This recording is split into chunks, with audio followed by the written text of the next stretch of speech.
to a rainy, chilly Bulldog Stadium in Copperas Cove, Texas. Man, today, Champs Hot Bowl 16 is back.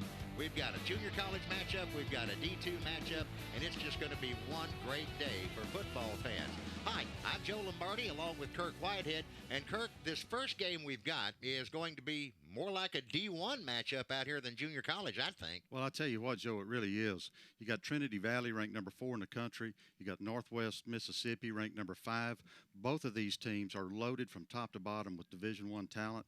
The committee did a great job putting this one together. It's really going to be a great ball game. Now, you've got some keys to victory that you put together for these contests every year. What do you think about this ball game? Well, I tell you, when you look at this matchup, the first thing you look at, it's been 2 and 3 weeks since these teams have played. Are they rusty or are they ready? Whoever gets off to the best start, shakes that rust off quickest, has got a good chance to win the game. You look at the second thing, slowing down the Cardinals. Trinity Valley has the number 1 offense in JUCO in the nation. You go over on the other side, Northwest Mississippi is the number 16th ranked defense. They give up about 16 points a game. Trinity Valley is used to scoring 51. It's going to be a great matchup between those two outfits. Then playing in the rain, you mentioned the weather out here. We're playing on turf, so that shouldn't be a problem, but the pigskin has a tendency to really get wet. Who handles a slick football the best? There are going to be some turnovers. Who limits the turnovers? And then when you get a turnover, who takes advantage of those are going to be key. Well, we're going to take a little break here, then we'll be back for today's kickoff from Bulldog Stadium. This is the Champs Hot Bowl on ESPN 3.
We are back at Bulldog Stadium in Copperas Cove for Hot Bowl 16, brought to you by Champs, also by Hoff Power Auto Group, by the City of Copperas Cove, and a lot of other folks that get involved every year as well. We thank them all for that. Kirk, watching these teams come out of the locker room, it's just amazing to see the size of these kids and the fact that we have a defending national champion here. We also have a team across the way that you mentioned in the open has the best offense in the country. That's this right. is going to be something, man. You know, it really is, Joe. You look at Trinity Valley, they've got 2 running backs that both average 8 yards a carry. Let's go to the field right now for our national anthem.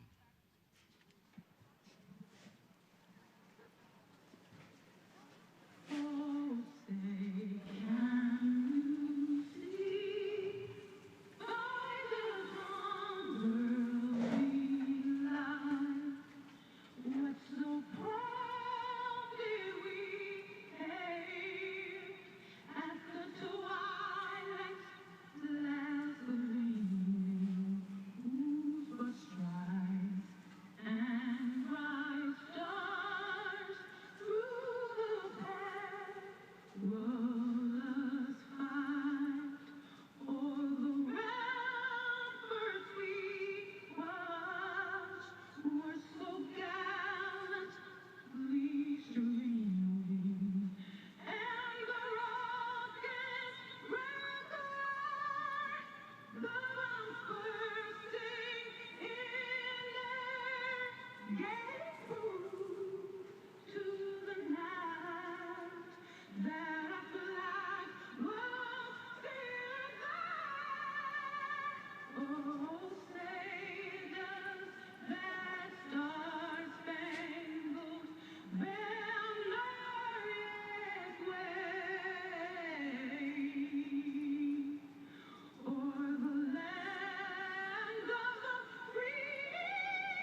And a great rendition of our national anthem by local singer Jinda Harris. I tell you what, last night also, Kyle, Kirk, at the banquet, the bowl banquet, she did a knocked-out job on some music with the chain link band. Yeah, get the national anthem thing any better than that anywhere. I can't find it. You know, at the banquet last night, she was phenomenal. Absolutely. Okay, we got John Belcher, who's the referee from the Lone Star Conference, out at the center of the gridiron, I should say, around the big bulldog face. Since it's the home stadium of the Coppers Cove Bulldogs, they've got the big bulldog face right there embroidered into the carpet. And here come the captains. First of all, for the Rangers from Northwest Mississippi Community College, it'll be J.R. Burns, number 55. Number 1 is Tito Wyndham. Number 21 is Marquisian Chapman. And number 42 is Willie McCaleb. Now, across from them, we cannot tell you who the captains are from Trinity Valley because they're covered up by these big bodies of Northwest.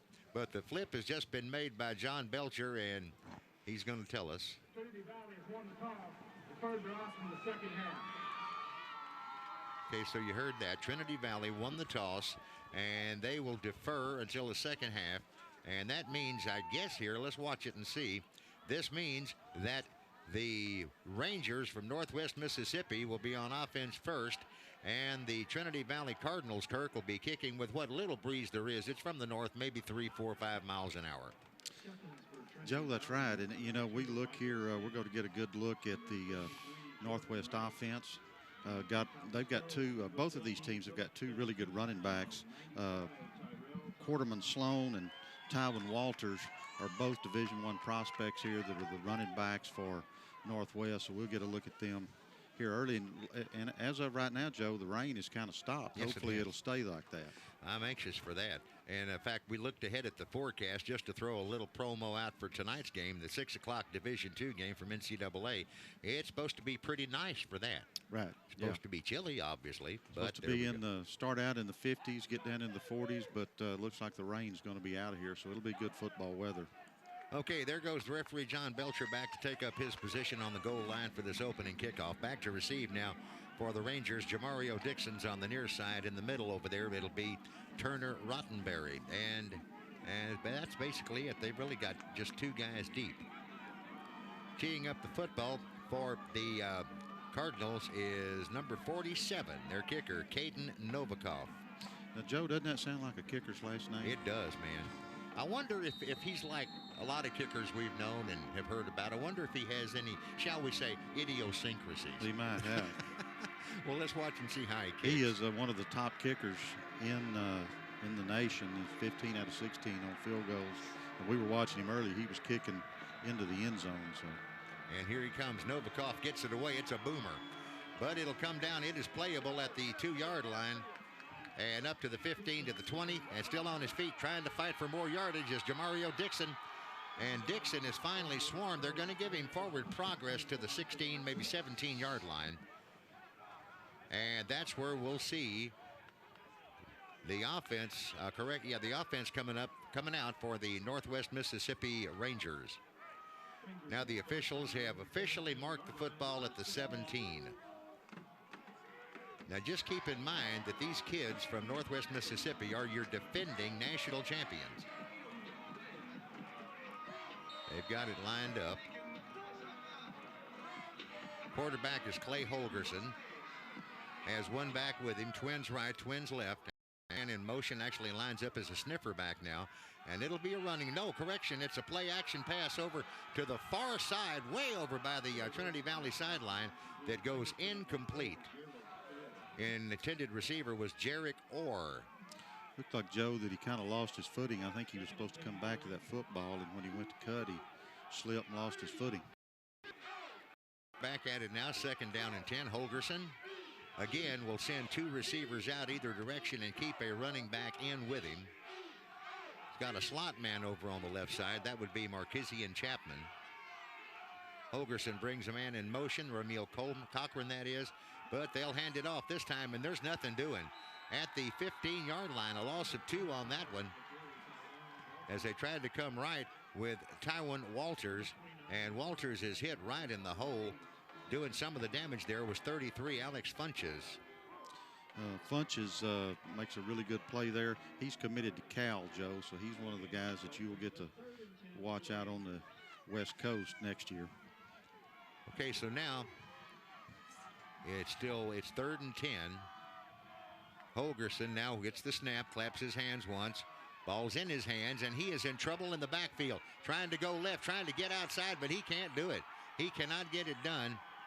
As coming in to make the tackle, or actually if you want to call it a sack, that's what it is Justin Middleton, and that'll bring up 4th and 12 for the Rangers, and they'll have to kick it away. Back in punt formation is Drake McCarter. Single safety back deep at midfield is Michael Sam. That is a very, very good start on defense for Trinity Valley. You can't draw it up any better than that. Nope, 3 and out's what you want. And they're going to get good field position here, too. Yeah, punting into the wind, what there is of it. 13:37 left to play in the first quarter at Bulldog Stadium in Copperas Cove, the Champs Heart of Texas Bowl. And here's the snap, and it's it's blocked. It is blocked into the end zone, and it's picked up, and it is a touchdown for Jalen Brown of the Trinity Valley Community College Cardinals. I don't know if it was him that got his hand on the ball, Kirk, but somebody did. The ball was just flat out blocked. It was, and they really got penetration there, and he didn't have a chance to get that ball off. As we look here on the replay, Joe, it looks like the 37 blocks it and recovers it. So he blocked it and recovered it for a touchdown, so that's a great play there. Well, here's Novikov in to try to make it 7-0. Jalen Brown there gets the block, scoop, and recovery and touchdown. And here's the extra point try, and it is right straight through there. 13 minutes and 25 seconds left to play in the first quarter. It's already 7-0, and Trinity Valley's offense hasn't even been out there. We'll be right back.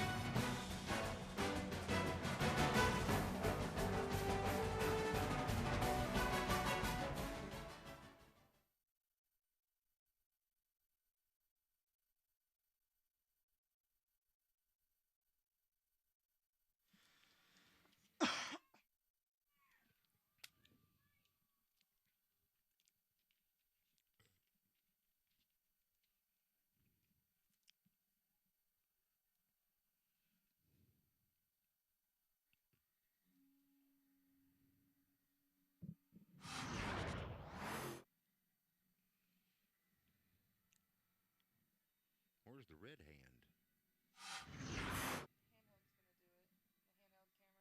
What? Okay. This guy right down here with the camera.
Well, that was a no-play drive for the first touchdown of the game, Kirk.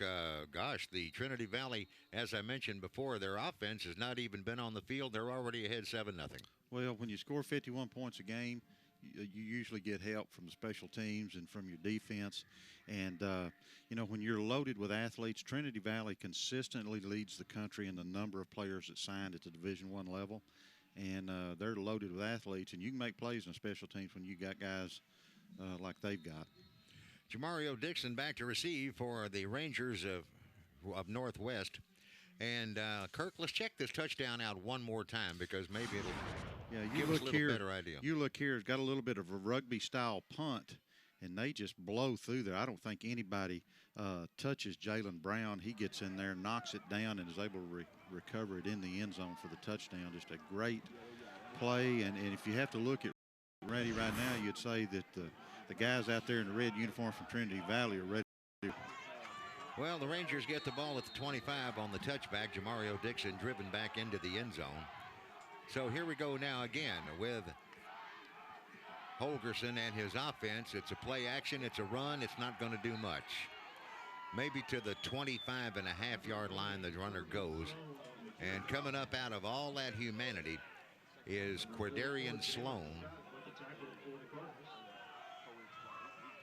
So it's going to be, what, 2nd and 9 maybe? Yeah, 2nd and 9. Twin receivers out to the left. One guy over here on the right. Actually, they got 3 left. There's a little slot back in there. Snap back. And again, they're going to try it with the running game.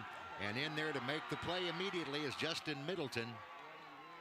That's going to be a loss of a yard. So it'll be, well, actually of 2. So let's call it 3rd down and 11 coming up for the Rangers at the 24 in their own end. Near hash mark going from left to right. Joe, you'll notice that the linebackers, especially DeQuan Patton and Justin Middleton, are very active. Patton committed to Cal. Middleton's got multiple offers, and they range all over the field and make plays. Here's the snap back to Holgerson. He's back to pass. He's got one almost picked at the 35-yard line by Michael Sam, but went through his hands up high. So again, a punting situation here, 3rd down and 11. Not a very good start so far for Northwest.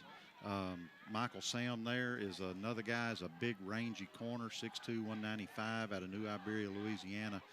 Nearly comes down with it. He's a guy that's got multiple offers from schools all over the country. Wesley Bush is back to receive, and here comes the kick. It's blocked again. Well, partially anyway.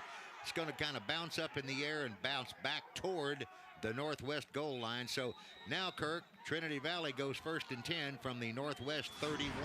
Yeah, let's take another look here and see what we get. We get the guys coming right up the middle. And he kicked his own man that time. Yes, 53 he did. Backed up into him, and he kicked him, so they blocked that one themselves. That was Kendall Terry who... There, I thought for a minute that Jalen Brown was going to get another one, but he didn't have to. Okay, now we get our first look at the 31-yard line going from right to left of the Trinity Valley Community College Cardinal offense.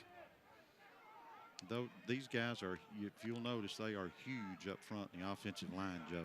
Michael Curtis, quarterback, and Curtis is going to play action pass. He's going to try to go across into, no, he cannot find his man because of really good defense. Jalen Guyton was the intended receiver at the 10-yard line, but he was covered up pretty good right there by Fred Garth Jr. That's another name we've heard all week. Fred Garth Jr. out of Aberdeen, Mississippi, 6'1", 190 safety, and he is a guy that everybody's after.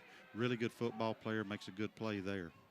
So now it's going to be 2nd down and 10 at the 31-yard line. And a new quarterback in the game, Darius Thomas. No, correction, that's not true. Handoff this time goes to number 3, Cedric Battle, one of the top running backs anywhere around. And Battle gets inside the 25 to the 24. No, he's at the 27, 4-yard gain. Battle's not a big guy. He's about 5'10", 180 out of Wichita Falls, but he gets in behind those big guys, and he's hard to pick up, and his quickness is just outstanding. Again, play action, lobbed up in the air, and the intended receiver on that play was Travier Jackson, and it looked like Jackson got his feet tangled up. I don't know if he got them tangled up with the defensive back Tito Wyndham or whether he just lost it. Yeah, Wyndham had really good coverage on him, Joe, and I thought he might have got there a little bit early, but I think they called it, said that ball was probably uncatchable. But Wyndham is a shutdown corner, really good player, a guy we'll hear a lot of today out of Gulfport, Mississippi. Here's Caden Novikov. He's going to try a 44-yard field goal, angle left. Wind behind him, what wind there is. Snap is back, hold is down, kick is away. It's partially blocked, tipped. Did it make it through? It did. You ever seen anything like that? Well, they tipped it, and I've never seen a ball. It was rotating the wrong direction through there. But there's a reason why Novikov is 15 out of 16, now 16 out of 17 on the year. Really one of the best kickers in the country. As you look here, they get pressure right up the middle by number 9 there. It hits his hand, and as you can see, the ball is rotating the wrong direction and still goes right down the middle. Isn't that something? When it's your day, sometimes it's your day, Joe. Absolutely. I've seen that. Well, it's 10-0 right now. The Trinity Valley Community College Cardinals are leading, and the Northwest Mississippi Community College Rangers are about to get the football back. And, Joe, this is a key drive for Northwest. They need to go down and get some points right here, get a good return, get some points, because this thing can get out of hand in a hurry. It can, and basically what I think they want to do is just try to get the offense just operating correctly. They need to string some first downs together and get down here and at least get a field goal opportunity. But they really need a touchdown to keep this thing close, because when that old momentum starts rolling, sometimes it's hard to stop it, and you got to stop it quick. Okay, Dixon, Jamario Dixon on the near side, and across the way from him is Turner Rottenberry. These are the guys that are back to receive the kickoff, which is coming right now from Caden Novikov. And like you said, Kirk, that is a great name for a kicker. And here he comes. Novikov advances, sprints into it, gets off a line drive, but it's going a long ways to the 3-yard line. Dixon picks it up there out of the air. He's to the 20, 25, and driven backwards. All over him was Jaquay Poe. And that'll, well, do they get him? I wonder if they gave him forward progress. Yeah, I think they're going to give him forward progress to about the 24-yard line. Real good coverage here, once again, by Trinity Valley. As you see Poe coming down, they do a good job of staying in their lanes and getting him wrapped up. So at the 24-yard line, Clay Holgerson, a redshirt sophomore from Katy down here in Houston. He is the only Texan on the Northwest Mississippi roster, Joe. And he's from a place that they know how to play a little football down the west side of Houston. And they know how to train quarterbacks. Carrying the mail that time's Tywin Walters, and Walters is to the 30, and that's the best offensive play they've run yet. That's right. They went with, they'd had Quarterman Sloan in there. They call him Flash, and they call this guy Smash. And he's a big back, about 215, and he's the guy they put in there when they're going to try to pound the football. 2 receivers left, actually 3 now. I see that slot man, 1 right. Holgerson claps his hands, gets the snap. It's play action. He's going to try to throw the football. He's going to be in trouble. And right around the line of scrimmage, he may have lost a yard. Yeah, I think that he had Marquesian Chapman, which is their go-to guy in the passing game, open over the middle. Got pressure up the gut, and he just didn't see him. So now it's going to be 3rd and 5 as the Rangers from Northwest Mississippi run their offense and try to get their first down of the day. Even the Trinity Valley Community College Cardinals have not had a first down. They went 3 and out. No, but I tell you what, this is a big play right here early in the ball game, Joe. They need to get a first down. Holgerson, flag down. I don't know if it's offside or false start. The Cardinals are saying false start. But here's John Belcher, the referee. He'll tell us for sure as soon as he gets the decision.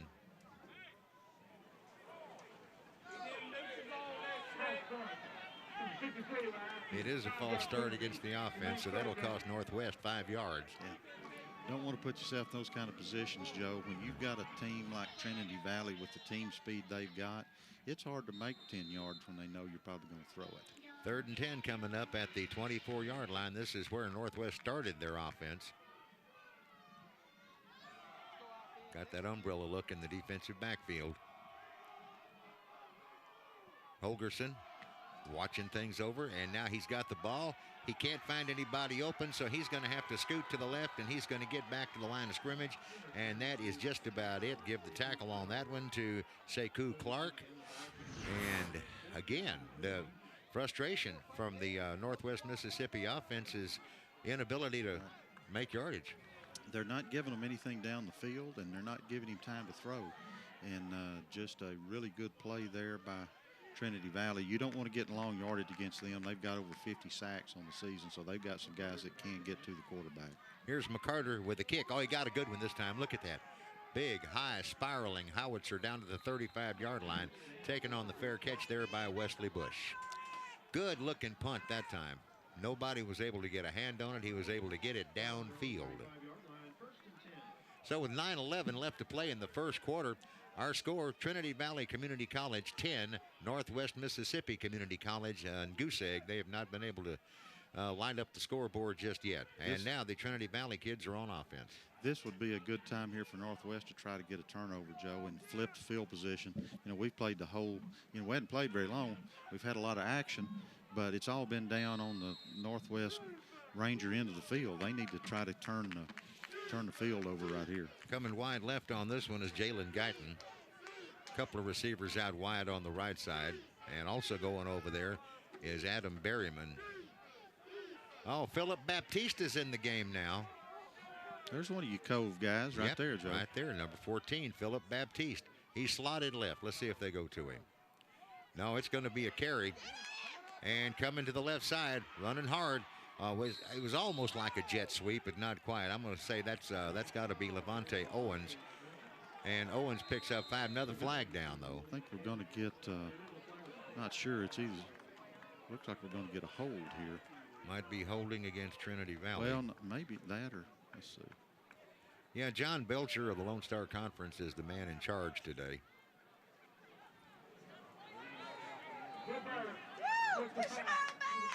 So it's a dead ball personal foul against the Cardinals. Looks like he may have got his hand up in the face mask there, Joe. We're going to go back here and take a look at it. Good run here, breaks a tackle. Right here at the end, you're going to see that shot right there at the end. That little punch is what cost him the yardage there. So yeah, a little shove also. Michael Curtis has almost an empty backfield. He's got one guy standing left to him. In motion, but it is a play action pass to Philip Baptiste at the 30-yard line, but he cannot make the catch. He's knocked out of bounds pretty quick when he got his hands on it by Quandarius Qualls. Qualls is a guy that is committed to West Virginia, so he'll be playing in the Big 12 next year. Comes out there and makes a good play. Philip kind of bobbled that one a little bit and never really could recover. 3rd down and 20 coming up now for the Cardinals at their own 25-yard line. Receivers out everywhere.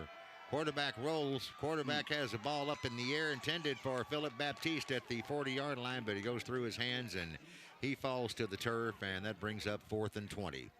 He had Philip open there, and he just overthrew him just a little bit, Joe. I don't think he would have been able to get the first down. I think we're just trying to get in a little bit better position to punt the football there on 3rd and long. And Caden Novikov is back to do the honors. One guy upfield is Cole Rottenberry. He stands at his own 40-yard line. Novikov taking a good amount of time, still 9 seconds on the play clock. There's the snap. And they're leaving him alone because they want to set up a return. And this is another howitzer. And it is bouncing down, keeps inside the line. This thing is going to go dead at the 8-yard line. No, at the 7-yard line. Kirk, did you see that ball? It looked like it had eyes. That's right. I tell you what, that was a fine punt, about 62 or 3 yards. And right back, we just talked about field position, and Northwest is backed up once again. Well, what I couldn't get over is how the ball landed about the 30-yard line and just started hopping down the sideline and stayed inside. Looked like he was trying to kick it out of bounds over there and keep the ball away from Rottenberry, and it just took a great Trinity Valley bounce and a fine punt there by Novikov.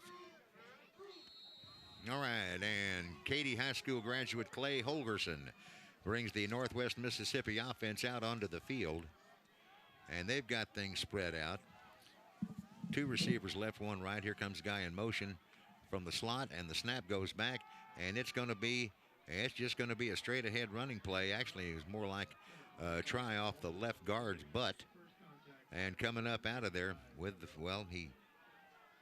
is that 29?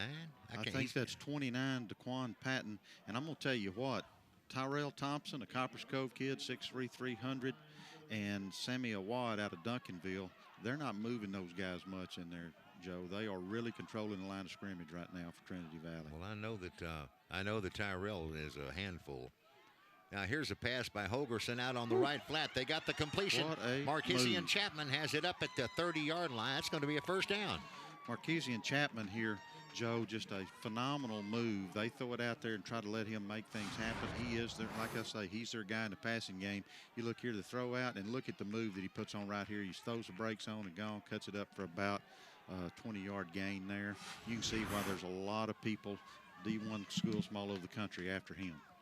Okay, Holgerson now looks like he's changing the formation, trying to set up a different play than what he had called. And he's got the snap, and it's play action.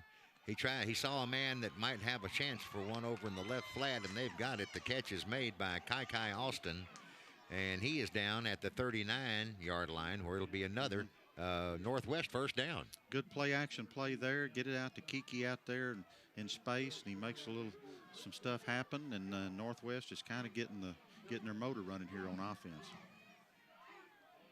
Holgerson gets the snap again. Another play action, trying to go to the left flat one more time. That he wanted to hit Chapman on that one, Marquesi and Chapman, but ain't going to happen. So it'll be second down play coming, 2nd and 10. Once again there, you get Alex Funches coming in and making some things happen. He is quick off the football, and even on a quick throw like that, he was back there in the quarterback's face and created that play there, incompletion. 2 receivers right this time for the Rangers. 2 backs with Holgerson. And on the zone read, he'll hand it off to the guy that was standing to his right. And he is covered by red jerseys pretty quick. I think that's Walters. I think that, and you can see why they call him Smash right here. He just cuts it up in there and carries about 4 or 5 guys down the field with him. Puts them in a manageable third down situation here, Joe. Christian Benavides on that last stop. 2 receivers to the right and 1 guy to the left, including a sniffer back behind the left tackle. Holgerson with a runner to his right, and Carey in the mail, and close to a first down. Joe, I'm going to say that this is our first chance to test how well our vision is, but I'm going to say he's going to be about a half a yard short here, and a big decision here for Coach Benji Parker and the Northwest Rangers on whether they want to go for this. This is here at midfield, and probably something that he's really got to think about, trying to get this first down and try to turn this momentum around. Tywin Walters was the ball carrier, but you're absolutely right, Kirk. It's 4th down and a couple of feet. They're going to bring in a fullback, and they've got a tight end in there, and they're going to the fullback is Benny Benson, a freshman from Walls, Mississippi. See what he does. He's not going to carry it, but there's a first down and a whole bunch more. With the ball is Quidarian Sloan to the 43 in Trinity Valley territory. Sloan here, we're going to take a look. Good blocking here by J.R. Burns and those guys up front, and he just scoots through there, and Northwest has got a nice little drive to them. And they're lined up, ready to go. Twin receivers left, right. The left side's empty. And again, it's going to be the same ball carrier that did so good a minute ago, Quidarian Sloan. And he is spun down at the 42-yard line by Patrick Peak. Sloan's not a real big back. He's committed to South Alabama, but he is quick, and he is a tough runner for a guy that only weighs about 175 pounds. Usually you don't see backs that, shall we say, that light. He's kind of the, like I say, he's the flash action back there. Flash and smash. That's cool. Brings a man in motion, Holgerson does, and he play actions, and he's going to try for the whole thing downtown. Is it picked? We're going to get a pass interference call here. It was intercepted, but we're going to get a pass interference call here. Ball was a little bit underthrown, but I think that's what created the interference. He had him beat there. Devontae Thomas is the guy, I think, that got whistled on the play. So it is going to be interference on the defense. Yeah, he gets there just a little bit early, and this is not really a tough call here. Chapman gets by him here, and you can see him trying to get caught up there. Yeah. So now it's going to be 1st and 10 for the Rangers at the 26 in Trinity Valley's end. Now keep in mind, 4:52 left to play in the first quarter, and Northwest Mississippi not scored. Trinity Valley's got 10 up there. And here comes the jet sweep coming to the right. Kiki Austin carries the ball, goes down at the 25-yard line. So not much doing on that one, Kirk. No, I tell you what, you get a good tackle here by Blake Stevenson right here at the end. You can see one thing about it, it's hard to get the edge on Trinity Valley as fast as they are, and you see Stevenson's come in here, and that is just textbook right there on tackling it. 2nd down and 8 or 7. Either way, that's close. And again, twin receivers on either side. Clay Holgerson's the quarterback. He's got the ball. Play action. Fades it out to the right in the flat. He's got a catch out there by Marquise and Chapman. And it's going to be just enough for a first down, I think, by maybe a yard. Tell you what, a good-looking drive here that started back at the 7-yard line, Joe. Northwest is getting the rush shaken off their offense, and they've got a good-looking drive here. Chapman, you can tell he is a real playmaker out on the outside. He's got 48 catches and 5 touchdowns and 721 yards. He's a go-to guy. Holgerson hands it off this time to, is that Quarterman? That's Quarterman Sloan there. Okay, again. couldn't tell if it was him or Cunningham. Yeah, off the ground he comes. A lot of change-outs for the Trinity Valley defense. You said that Coach Smiley told you that they play a lot of people. Yeah, Coach Brad Smiley said that they get those guys in there to get them ready for the next level. That's what they sell their recruits on. And if they know what to do, they're going to put them in a ball game and let everybody play a little bit. So you got your hands cut out for you, your work cut out for you there to keep up with who they got in and out. And here we go with a high snap, but they control it and almost got a touchdown, did Tywin Walters. He's inside the 5-yard line. Really good blocking up front here, and a good job by Holgerson just getting his hand off. You see, it's a bad snap. He gets it back down. Good blocking, and then Walters pounds it down inside the 5. And Benavides makes the stop, but it is first and, correction, it's 3rd down and 1. 3rd and 1. Big play for both sides right now, Kirk. Let's watch what Holgerson does here. Standing to his left is Walters.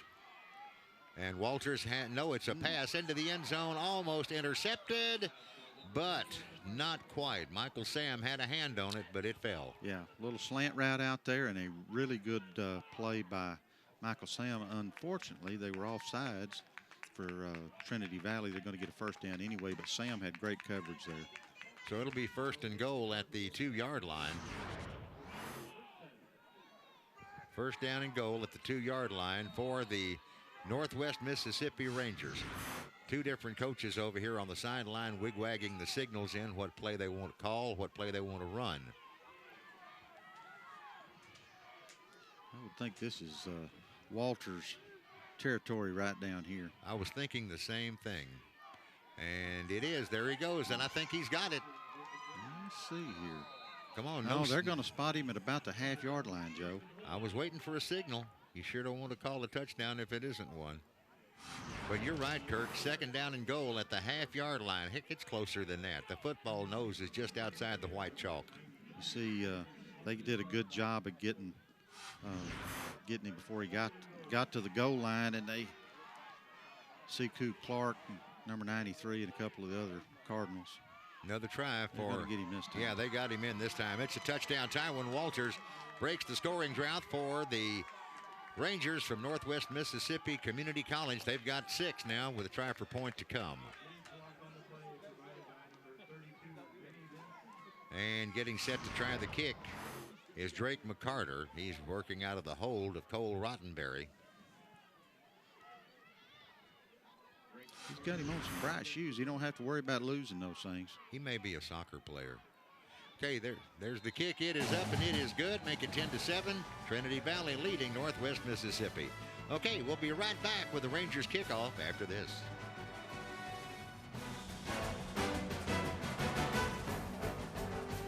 Howdy, folks. I'm Lee Hoffbauer at Hoffbauer Chevy, Buick, and Cadillac right here in Lampasas, Texas. Well, we've got the best selection of brand new and pre-owned cars, trucks, and SUVs.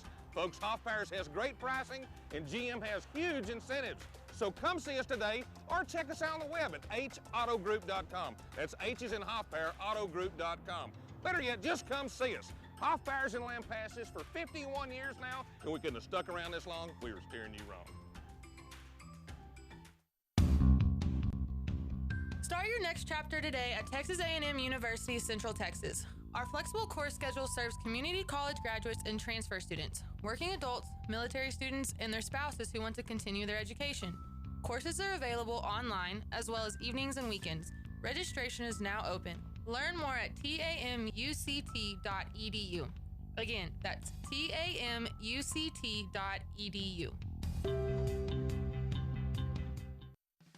Hot Power Ford wants to thank you for making this past year an amazing one by extending extra savings to you this holiday season. Stop by the store today at 902 North Key Avenue in Lampasas, Texas, and see our vast selection of Ford cars, trucks, and SUVs specially priced for our year-end sales event. If you can't stop by, visit us online at hford.com to make sure you don't miss these deals. Once again, thank you from our family here at Hot Power Ford, and we wish you a Merry Christmas and a Happy New Year.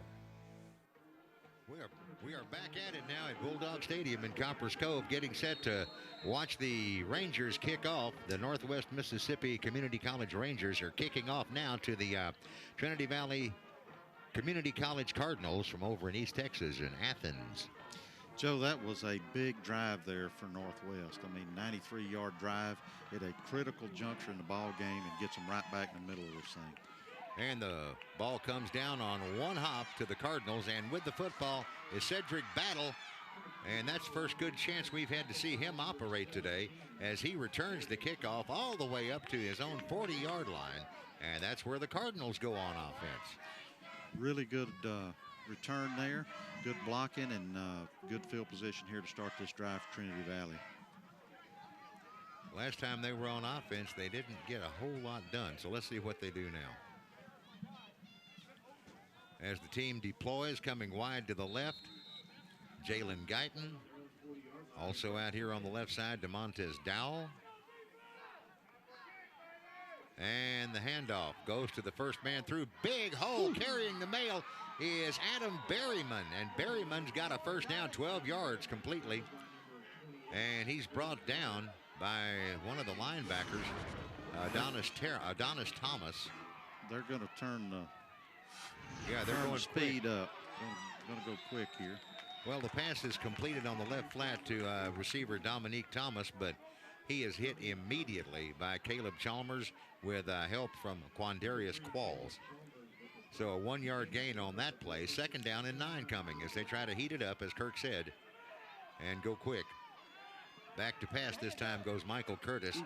Curtis threw into a crowd. I think Kirky was trying to hit DeMontez Dowell, but there were, two guys in there. Right. I think he had him open. The pass was a little bit behind him. Fred Garth was in there on the coverage, and so was David Harrington. Big play here. 3rd and 9. Center judge runs in for a minute, then backs out, so it's time to play. As all the skill people look over to the sideline to Coach Smiley and his offensive staff to tell them what play to play, to run. And here's one intended on a look-in or a slant or whatever you want to call it for Anthony Turner at the 30-yard line. But again, it falls incomplete, so 4th down and 9 coming up. Right, you get Tito Wyndham here on the coverage. Just not really anybody open, Joe. The Rangers do a great job in the secondary with Fred Garth, Tito Wyndham, Caleb Chalmers, all of them Division I prospects, and you can see why that they only average giving up about 16 points a game. Caden Novikov is the punter for Trinity Valley. Personal protector is number 11, Adam Berryman. I don't think we'll see a fake. No, there's the kick, and he angles it to the coffin corner on the right side, and it's picked up, it's touched, but it is recovered by the Rangers, Cole Rottenberry. So, again, Kirk, this same place they started last time, 7-yard line. That's right. And as you look here, another fine job by Novikov with the punt, pinning them back down inside the 10. Of course, last time, as you remember, they drove 93 yards and came out with it in the end zone. Ball's marked. That means it's ready for snapping.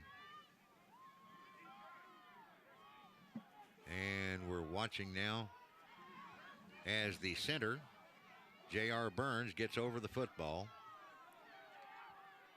And here's the quick handoff to number 25, Tywin Walters, by quarterback Clay Holgerson, and got maybe 2 yards. Talking about that center over there, Kirk, J.R. Burns, some of his kinfolks work for you guys over at Hoffpower. That's right. All the way, he's from Corinth, Mississippi, a Lady Sandra Smith that runs our office there at the Ford store in Lampasas came in today and said that's her cousin.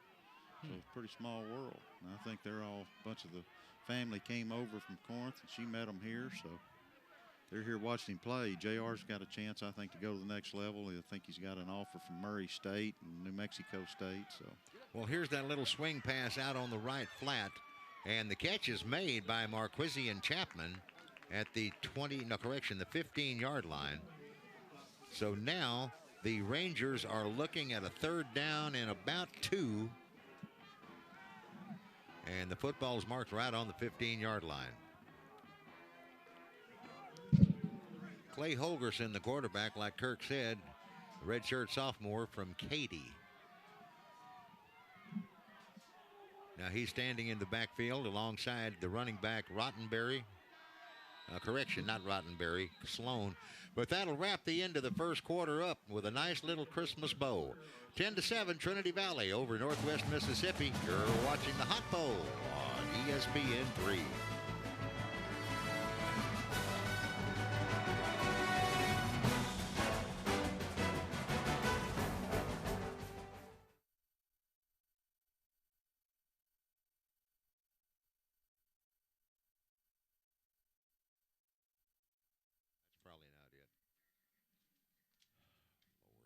Questions. Yeah, here it is. Thank goodness. There you go.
Okay, second quarter action fixing to start right now at the Hot Bowl here in Copperas Cove, Texas, man, where it's a beautiful day finally. Turned out 49 degrees with a north wind at 5 as we start second quarter play. Holgerson had to move to get that snap controlled, and he tries to hand it off pretty quick to the man standing to his right, Rottenberry, I believe it was. I think that's Sloan. Okay, might have been Sloan. Yeah. They're a long way from where we are. Gets up in there, not much there, but he gets the first down, so moves the chains. And that's the first 3rd down conversion that we've had in the ball game, Joe. They were 0 for 4 in the first quarter. Trinity Valley was 0 for 3. Trinity Valley only has 1 first down, so that Northwest defense has done a good job of getting the ball back for their offense. 1st and 10 for the Rangers on their own 18-yard line. Holgerson fakes it, rolls left, and he's got a man open out here. He makes the catch in traffic. Coming down with it is Marquisian Chapman, and that's going to move the sticks again. Staying ahead of the sticks, that's what you want to do. Right, really good throw here. Holgerson, he's got a man in his face and comes up and puts a absolute dart right on the money to Chapman. So Holgerson now apparently has his offense kind of in sync and in whack, but this time he'll try a running handoff to the left. That's Quarterman Sloan at the 30-yard line. Not much there. Maybe picked up a yard. Stop there by Alex Funches. They pursue really well, Trinity Valley does, with Funches and DeQuan Patton, both Cal commits. Holgerson now looks it over, brings a man in. Romeo Cochran at the tight end slot, and a blue dart across the 40-yard line. It is a completion to Chapman, and again the sticks are going to move for the Northwest Rangers. Really good throw and catch here by the Rangers. Holgerson puts that right on the money, and they're really starting to click on offense. We look here, and he just threads the needle right there in between three defenders. Sloan is the running back. He'll stand alongside Holgerson. They're shooting from the 42-yard line, and again a wide right pass, but he's got the ball in the air. It's out to the right on the flat. It is completed. Got a flag coming in late. Tackle made by Terrence Potts. Catch made by Marquisian Chapman. Okay, where's the ref? Let's find out what went on. Well, I don't think I thought they dropped one. They must have picked it up. Okay, might have. So no flag. 13:05 left to play, first half. Our score 10-7. Trinity Valley leading Northwest Mississippi, but the Rangers are on the move at the Trinity Valley 48-yard line. And a pass chunked out here into the left flat intended for Jarek Orr by Holgerson. But I think Holgerson lost his balance as he threw the football. Looked like he did, and threw it a little bit behind him. He had him open there for a short gain. So spot the ball back at the Cardinal 48-yard line. Holgerson sets his offense. The Cardinal defense deploys. They don't have anybody really deep at all. Again, the snap, and it's play action. Holgerson. Oh, man. That's going to be pass interference there. Yeah, here comes the flag in from the back. Pass intended by actually for Jarek Orr, but one of the Cardinal defenders just basically looked like he was trying to ride him down, like in the rodeo. Yeah. Whenever you see the steer wrestling. He got there about 2 steps too soon. Yes, he did. So we will move the sticks to the 38-yard line in Cardinal territory. Going to get a good look at it here, Joe. Ball's thrown in there, and Thomas just gets there a little too early. And the last 2 drives have been helped out by pass interference penalties against Trinity Valley. And Holgerson throws way behind Jarek Orr on that pass attempt. In fact, Orr was downfield and running for the post, and then so he was not on the same page with Holgerson. They were not on the same page at all. No. And Holgerson sees what's going on, sees that he's not running the route he thought he was going to, and just throws it away. 10-7. Trinity Valley leads it. Holgerson back to throw again, and he had a man open over here. Jarek Orr at the 30-yard line. Would have been close to a first down, but it is incomplete. And again, it looked like it was not thrown as good as Holgerson wanted to. I don't think so. It looked like it kind of slipped out of his hands. I see they've got the umbrellas back out, so I think we've got a little bit of moisture falling. The football maybe a little bit slick, but it's still a ball that could have been caught. And they're going to go for it here on 4th down. They're kind of in no man's land. 4th and 10 at the 38-yard line. What happens here? Holgerson again trying to get some guidance and some help from the sideline. 7 seconds on the play clock. They better do something. There's the snap. It's going to be a pass all the way around the wall, and it's a little shovel job out here. And on the catch is Quardarian Sloan, but he is going to be stopped at the 38-yard line. So defensively, the Cardinals have held. Yeah, you're going to see here. Terrell Thompson gets pressure on the quarterback and then turns around. They get him gathered up, and then he comes in here and gets a big shot on Sloan right there at the end. That's a guy that played all of his high school football right here at Bulldog Field in Coppers Cove, Joe. Yes, sir, absolutely right. And decided to go to Trinity Valley to get his academics started correctly. So, here we go. Really good player. And it's a punt, and it's an end-over-end thing that's going to get a bounce and a half. Ooh. Did they get it stopped at the 1? No. Touchback. Went into the end zone. So move it out to the 25-yard line and give the Trinity Valley Community College Cardinals from over in East Texas at Athens a shot at it. I'll tell you what, this potent offense of Trinity Valley has really not got going. They're 1 of 7 in the passing game.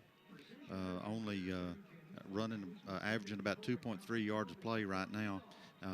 They're going to have to get it cranked up if they're going to score 51 points a day. All their points today really have come out of the punting game. Turnovers, yeah. Block punts. Okay, and up to the line comes the Cardinals. 2 receivers to the right, 1 to the left. And here's a handoff, and they're going to try a run around the left side. Carrying the ball is Khalil Banks, and Khalil is stopped at the 30-yard line, so he is going to be close to a first down. Yeah, they're going to give it to him. Khalil is a big 6'2", 210-pound back out of the Colony. Here's the snap now. We've also got a new quarterback in there. And there is a pass out on the deep out right to Torrin Justice. It is made. That is Sheldon Epler in there out of Navasota, guy that won a state championship down there for Lee Fedora and the Rattlers. Mm-hmm. And he gets the snap, and the ball's on the ground. However, looks like Khalil Banks was able to get it back. We're going to have a penalty in there. Looks like we may have a hold, too. Okay, the referee is John Belcher. Let's see what he's got to say.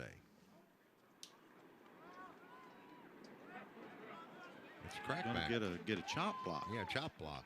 The chop block there. We're going to take a look at it here on the replay. Can't have somebody engaged and somebody go low, and you see it happen right there on the linebacker. So it looks like a good call there by the umpire, and that'll back them up and put them in long yardage situation here. Yep, march the ball back to the 22-yard line.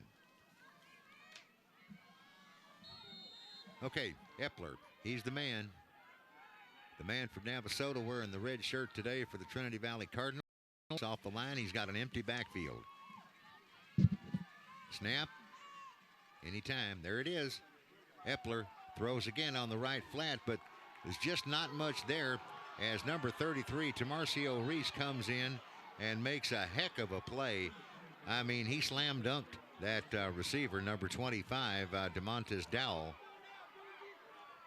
See what we get here. We've got a penalty flag down. If we're going to get a personal foul for roughing. No, because that would have been. Looks like what he's talking about, but. Let me see. Here we go.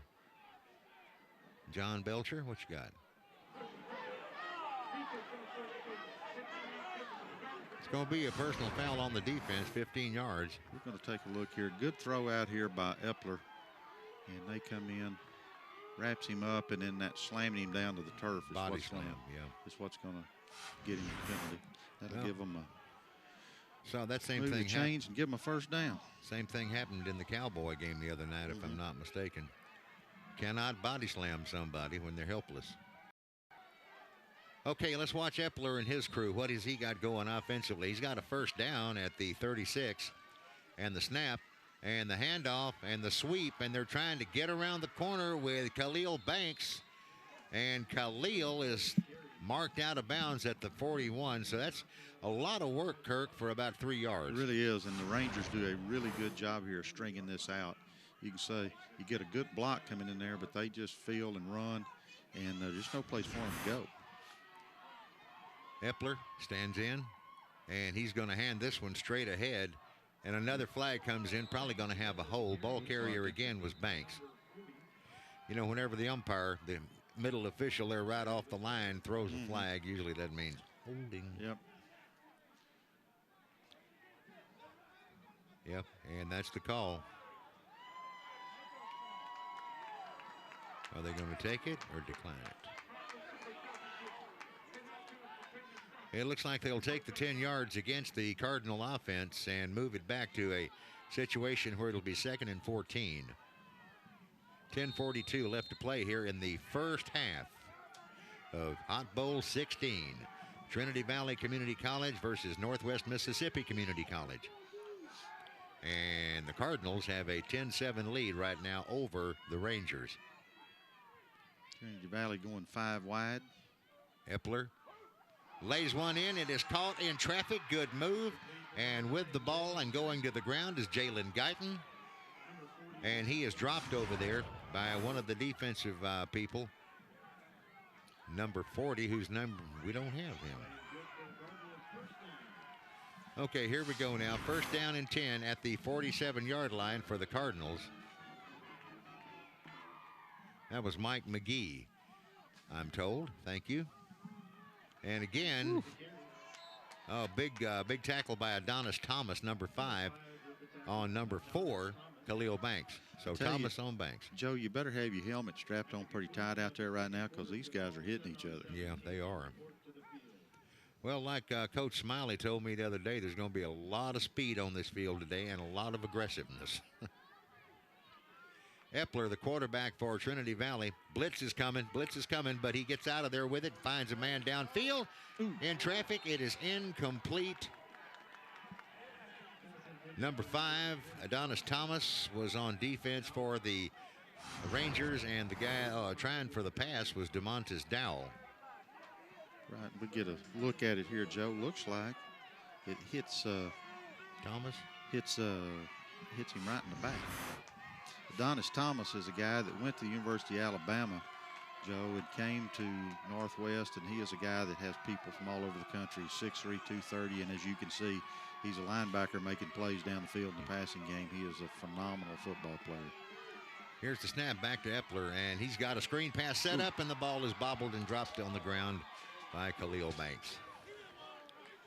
And don't you know that a play like that, when something like that happens, right, it makes the player pull his hair out. It makes the coach's hair turn gray. Yeah, because it looked like they had a pretty good play set up.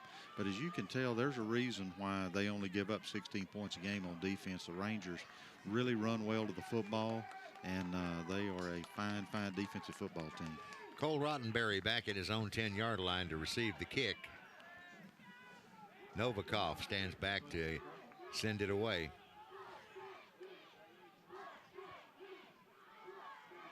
And here's the snap. But it's controlled. Novikov gets one out of there. It's kind of a look, and a fair catch is called at the 9-yard line by Rottenberry, so it'll be first 10 going the other way. Let's take a stop here real quick. We shall return shortly to Bulldog Stadium and Hot Bowl 16 on ESPN 3.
Okay, it looks like it'll be a offensive set now from the 18-yard line for the Northwest Rangers.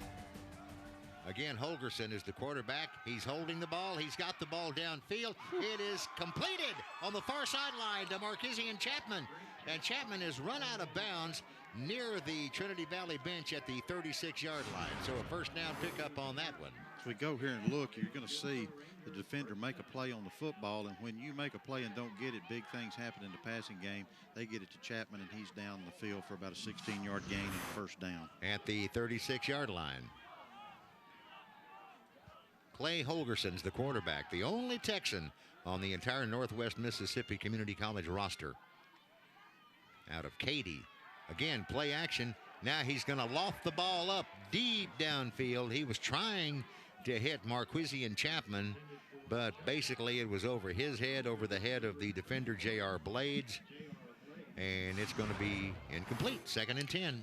You look here, it looks like they've got a play, and then Chapman kind of stumbles a little bit, but I don't think the ball was overthrown. If he didn't stumble, I'm not sure they wouldn't have had another big play there. But as you can tell, Joe, we talked about earlier, Chapman is their go-to guy in the passing game, and he is a fine, fine player. Kiki Austin, Darius Thomas, wide left, Northwest Mississippi. Snap, and this is a running play, and it's not going to do much at all, as carrying the ball is Tywin Walters. And a couple of the Rangers met him at the line of scrimmage and push him back a little bit. Walters is a big back and hard to bring down, but they got to his legs and got him before he could get the corner there. 3rd down and 12 now. The coach is here on the near sideline. We are set up behind the Northwest Mississippi team, and the coaches are wigwagging the plays in. Here's Holgerson looking at 3rd down and 12. What has he been told to do? You'd guess it would be a passing play. Oh, they showed blitz, but then they back out of it. Holgerson is going to throw, and he's got a man down here in front of, right behind the defender, and the flags come out as the ball goes awry. Yeah, they're going to get pass interference there on Curtis Jones, freshman out of Grand Prairie, Texas. Ball was a little bit underthrown, and a lot of times when that happens and that receiver sees it coming, he throws the brakes on, and the defensive back runs right into him. So it's going to be a 15-yard walk-off, and now the officials are setting the ball down on the near hash mark at the 49-yard line in Northwest's end of the field. So it's 1st and 10. Kirk, do you like the way the interference thing is applied nowadays? Remember back when we were kids, you interfered with somebody down the field, they got the ball right there. Yeah, I do that in NFL, but I think it's more fair when you get a 15-yard penalty. I like that better. Holgerson now.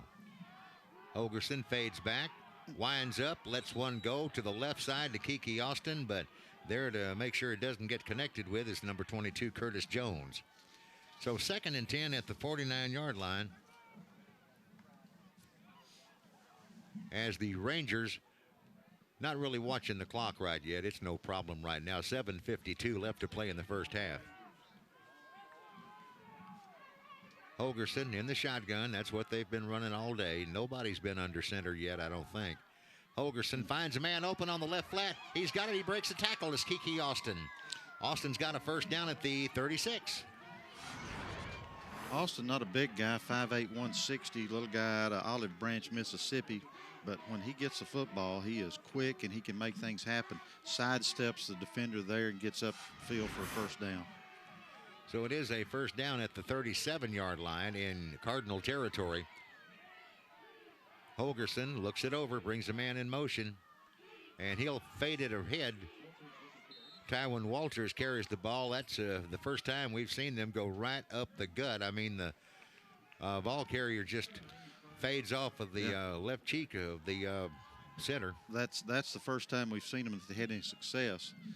They have had, it's been tough sledding in the middle with those Tyrell Thompson, Sammy Awad, and those guys there up front, the defensive tackles for Trinity. Holgerson now looks it over. I see Tyrell Thompson, the ex-Coppers Cove ball player, in there at defensive end. And here's Holgerson handing it off again.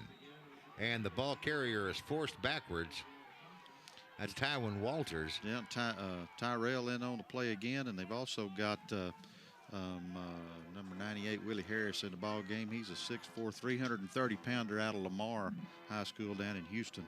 So they got some big guys right there in the middle. You know, I just wonder what it's like, though, for Tyrell and Phillip to come home to their home stadium, their home high school stadium, and play another game. I just wonder what it doesn't happen very often for very many people. That's for sure. Okay, four-man front set up now by the Cardinal defense. And here's a pass that, well, he wanted to hit Kiki Austin downfield, but it's not going to fly. It's way over his head. That's the second time, Joe, that we've seen Kiki and Holgerson not on the same page. I think he thought he was going to run a fly route out here, and he broke it off. So 4th down and 4, and I'm thinking field goal, and here comes the field goal kicker in the ball game, Drake McCarter. Now this one will spot at the 39. This is a 49-yard. His flow on the year is 47 yards, but he's got a little bit of about an 8-10 mile wind behind him out of the north, and some bright orange shoes on, so we'll see what happens. This is for the tie. It's a low one line drive, and no, way off wide left. Yeah, he tried to kick it a little too hard and hooked that ball. So now we're going to have the teams flip and bring out the Cardinal offense once again and set them up at the 37-yard line where they get it. That's where the spot of the play was. So we'll bring a new football in for them and take the old one out and get ready to go. 5:59 left to play here in the second quarter at Bulldog Stadium. This is Hot Bowl number 16. That's right, 2001 was the very first one of these. Neither one of these teams were here that year. This is the first appearance for Northwest Mississippi, the defending national champion. But the Cardinals have been here 3 times before, and they are undefeated. That's right, and they were here 2 or 3 years ago, Joe, when it may be the worst weather we've ever had here. The field was covered in ice, and they won that ball game. Yes, they did by a big score. Epler throws one out and lays it out on the flat. He's got a completion to Dominique Thomas at the 35-yard line. They're trying to pick up the pace here a little bit. They still have a 3-point lead. Epler again hands it off. Carrying the ball this time is Cedric Battle. Battle is tackled and on the sideline. The officials over there kept the clock winding, so apparently he did not get out of bounds. 3rd down coming and 6. 3rd and 6 at the 36-yard line.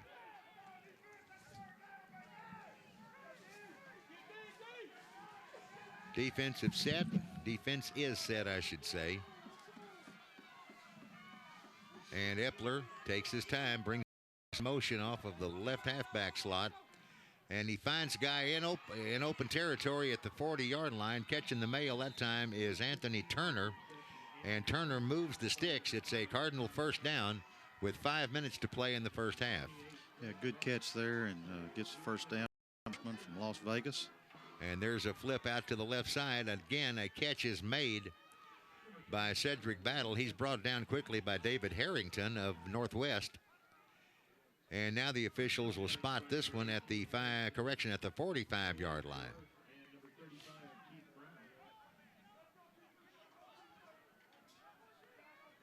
Everybody's lined up and ready. 2 receivers to the right and 1 to the left. 2 backs, and now a timeout call by the Mississippi Ranger, Northwest Mississippi Rangers. So we'll take a timeout with them. We'll be right back with more from Bulldog Stadium here on ESPN 3.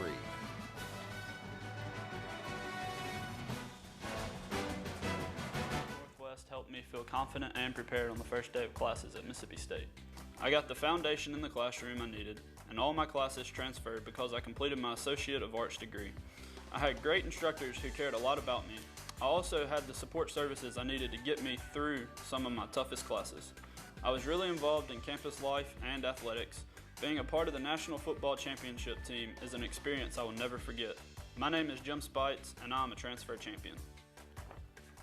Finding success in life is a journey. Whatever road you're on, take the next step at Trinity Valley Community College. Attend one of the highest rated 2-year colleges in America and receive a quality, affordable education. Visit tvcc.edu for more information. Champs, Communities Helping Americans Mature, Progress, and Succeed is an organization devoted to our school children. Through concerts and assembly programs, the Champs message of anti-bullying and living a drug and alcohol-free lifestyle gets out to our students from grades 4 through 12. Contact Champs at 254-394-1146 and be a part of the team. 5 minutes, actually 4.5, I should say. 4:29 left to play here in the second quarter at the Champs Heart of Texas Bowl between Trinity Valley and Northwest Mississippi. It's a junior college game, and the handoff goes as the runner can't be brought down. Cedric Battle. Now, did he fumble and give the ball up? We got to wait and see. Looks like they did, yeah. You get Wesley Bush, a 195-pounder out of Macon, Mississippi, comes in there with a hard hit there after probably the best run that Battle has had today. But he comes in there, and we're going to take a look at it here on the replay. You're going to see some pretty nifty footwork by Battle in there to get loose. But right here, Bush comes in, hits him, and strips the football. And number 18, David Harrington comes up with it.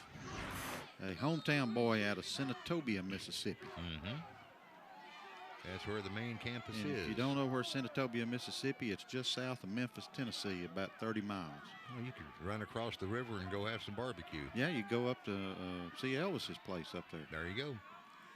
All right, here's Holgerson, Clay Holgerson, the quarterback for Northwest Mississippi. He's going to hand it off this time to Quadarian Sloan, and Sloan still on his feet into Trinity Valley territory, all the way down to the 33-yard line, and the play is saved there by former Bulldog Tyrell Thompson, who chased him down at the 33-yard line, and that's where it's going to be 1st and 10 for these Rangers from Trinity Valley from Northwest Mississippi Community College. Really good run there, but I'm going to tell you what, Terrell did a good job of hustling down the field. Pass is completed out in the left flat this time to Jarek Orkirk, and he goes down pretty quick, hit by Patrick Peak. Yeah, I tell you what, the momentum is starting to turn with the start that Northwest got. Get the punt block for a touchdown, and then having their own guy block the second one, giving them 10 points right off the bat. They really turned the tide here and have a chance to really take control of this football game. Yeah, fake pass and the handoff up the gut to Tywin Walters of the Rangers. Will spot the ball now at the 27-yard line. They've got a second down and about 6. Now, correction, third down and about 3. 3rd and 3 coming up at the 26 in Cardinal territory for the Rangers. And again, Holgerson looks to the sideline, wants to see if there's a play change. Overcast day, but at least the rain has stopped, knock on wood. We're watching some great football. And the handoff, and this guy is able to thread the needle and get through there. Quadarian Sloan is the ball carrier for the Rangers from Northwest Mississippi, and he just kind of juke through. I tell you what, good blocking there, but boy, what a nice run there by Sloan. Just cuts it right through the middle. Not a very big hole, but he squeezes through it and makes a really nice run. Okay, once again, it's going to be Sloan lining up to the right of Holgerson, the quarterback. And it's play action into the end zone, intended there at the goal line for Jarek Orr, incomplete. And, of course, the fans over here on this side hollering they're wanting a flag, but it's not going to happen. So 2nd down and 10 coming up for the Rangers. Take a look at this 22. here Yeah. on the replay. It's really close, and let's see what we think here. Good throw by. Yeah, nice tight spiral. I don't know. I think you might could have called that if you do, but it's a real physical play back there in the secondary. Holgerson now. Play action fake and a line drive shot to the right, and he's trying to hit D. White, number 27, over around the 10-yard line, but it sails over his head, and White turns back to him and says, "What you doing, man? I'm here." Yeah. I tell you what, they got a little push up the middle. He had some pressure right in his face and just let that one sail on him just a little bit. So now the Rangers are looking at 3rd down and 10 from the Cardinal 22-yard line with still 2:24 left to play in the first half. At the line, 2 receivers out either direction as the Ranger quarterback Clay Holgerson takes the snap, is all alone, has to fade to the right, trying to go to the corner. This thing may be picked. No, it's incomplete. Kirk, didn't two Cardinals run into each other? I tell you, I think Michael Sam had a bead on it right there. Joe and Patrick Peak came over and knocked the ball away from him.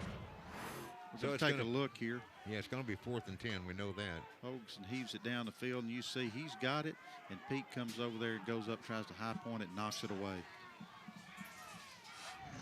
Okay, here we go now. 4th down. This is going to be a 39-yard try. Snap, hold, and the kick.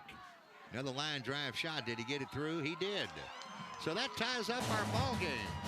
2:14 left to play in the first half. It's 10-10, 10 apiece each. Trinity Valley and Northwest Mississippi here on ESPN3.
Okay, guys, we're fixing to get another kickoff here as these Northwest Mississippi Community College Rangers have knotted this ball game up. It's 10-10 right now on that 39-yard field goal a moment ago by this guy right here, Drake McCarter. Joe, did he borrow your shoes? Don't you have a pair of shoes that color? No, I don't. They're not quite that bright. McCarter bangs this one, and it's going to go into the end zone. No, it's a flag. He did get it out of bounds at the 5-yard line. So it depends on the decision that Coach Smiley wants to make here. They'll pick up the flag. They'll bring it out. Yeah. And here's the They're ref. going to get it here to 35. Yep, that's what he said. John Belcher is the referee. He's the head of this Lone Star Conference crew and done a great job keeping us informed of what's going on the field all day so far. 2:14 to play in the first half of the 16th annual Champs Heart of Texas Bowl at Bulldog Stadium in Copperas Cove, Texas. You look here, Trinity Valley coming out. So far, the number one offense in the country has been stymied by the defense from Northwest Mississippi. It'd be a good time for them to get rolling here. They've got Curtis back in the ball game. And he's going to carry it across the 35 to the 37-yard line. And he is tripped up in there by one of the linebackers.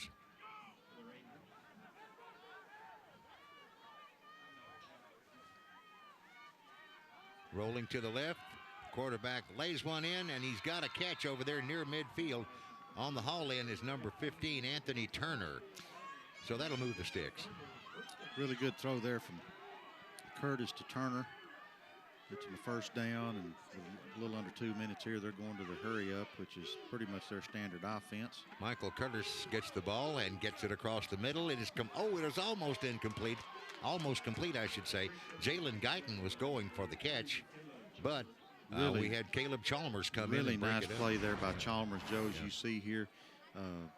Good pass here from Curtis, but Chalmers comes in right at the last minute, breaks on the football, knocks it down. Great play there by him. You can see why he's got offers from all over the country. 2nd and 10 now at the 47-yard line for the Cardinals. And they are moving from left to right across your television screen or across your radio, depending on where you're listening to this. 8 seconds left on the play clock. And it's taken them a long time to get the ball snapped. And this time it's going to be straight up the gut. Nice hard running in there by Adam Berryman to the 40-yard line in Northwest Mississippi territory. So first down coming. And again, the Cardinals are set up in the hurry-up. Best run of the day there by the Cardinals, and Berryman right up the middle. Yeah, but now this time, no going this time. No, he's not going anywhere now. Got Jalen Harvey, a 315-pounder out of Birmingham, and Hal Nardington right there in the middle out of Tunica, Mississippi. Big guys in there. Not much room that time for Berryman. Well, they've got the Cardinals have all 3 of their timeouts left and 1:19 to play. Be interesting to see when they start using them. They're at the 40-yard line now. 2nd and 10. And a pass intended downfield. Now the Cardinal fans are wanting a timeout intended for Bryce Baccarini. But, again, in there in the way is Tito Wyndham. So it'll be 3rd and 10. I think the Cardinals may have wanted a pass interference there. It looked like he might have got there a little bit early. Evidently, the official didn't believe he did. Did not agree. Snap back. And a little lob pass trying to get out of bounds to get the clock stopped is the receiver. And on that one, it's Jalen Guyton. But Guyton moves the sticks, no sweat. Guyton, top receiver for Trinity Valley out of Allen, Texas. Looks like he's probably going to go to West Virginia next year. Michael Curtis, the quarterback for the Cardinals, with 1:01 left to play. Play action fade. Here's the ball up in the air, but it's going out of bounds right at the goal line pylon. Coverage by Caleb Chalmers back there on the pass, which was intended for Jalen Guyton again. So now 2nd and 10 at the 24, 56 seconds left in the first half, and still all 3 timeouts remaining for the Trinity Valley Cardinals. Yeah, Joe, with the timeouts, and they've got enough time here that they can run the football a little bit if they want to. Prince Robinson checks in. He'll line up in a slot right. Otherwise, we've got 3 guys on the right side, 1 on the left. Robinson comes in motion. Robinson's going to stay. I thought he was going to pick up a screen pass, but the quarterback instead goes to, one of the umpires just went down. On the catch was Cam Williams. And now we've got one of the kids from Trinity Valley, from Northwest Mississippi down, and we'll find out about that, and hopefully he'll be okay. So 49 seconds left to play here in the first half, and still a 10-10 score. And did the official initiate that contact? I'm not sure what happened there. I think that's number 2, Wesley Bush, a young man that caused that fumble on the previous drive. Looks like they're checking. He's going to get up and be able to walk off on his own there, looks like. We go back here and look. A really good screenplay set up here to Cam Williams. Good blocking, and he cuts it up. And very nice setup play there by Trinity Valley, and a good gain.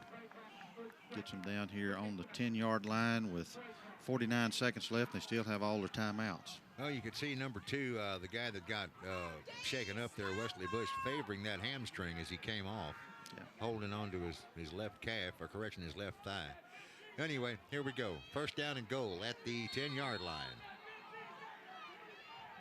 Most coaches don't like that. They like to get the ball at the 11 so they can get another first down if they need it. Handoff goes in to number 11, Adam Berryman. Berryman's at the 5-yard line. So the Cardinals are trying to move the ball in, at least within enough room to try to get something on the board from the field goal team. 3 receivers to the right side, And it's going to be a quarterback keeper all the way, and it's going to be a Cardinal touchdown. Joe, Curtis calls his own number here. And good blocking, and he walks right into the end zone. We'll take a look here. Looks like they're going to run the speed option, but I think it was run all the way for the quarterback there. Good blocking over on the left side of the line. And Novak in here to attempt the extra point. Okay, out of the hold of Ray John Austin Ramsey. Snap is back. There's the ball up in the air, and the officials say it is good. 15 seconds left to play here in the first half of our ball game. And Trinity Valley is a 17-10 leader right now. They've got a touchdown lead over Northwest Mississippi Community College's Rangers. At halftime today, we've got a lot of information to hand off to you, I guarantee you. We're going to be talking not only with head coach Jack Welch of Copperas Cove, who is the Champs founder and president. Also, Mayor Frank Seffrood from the city of Copperas Cove is going to be joining us. And my partner, Kirk Whitehead of the Hoff Power Auto Group, one of our title sponsors. Another one of our title sponsors will also be coming on to tell us about why they're involved in this sort of thing, what they believe in, and why they do it. That's all coming up in about 15 seconds.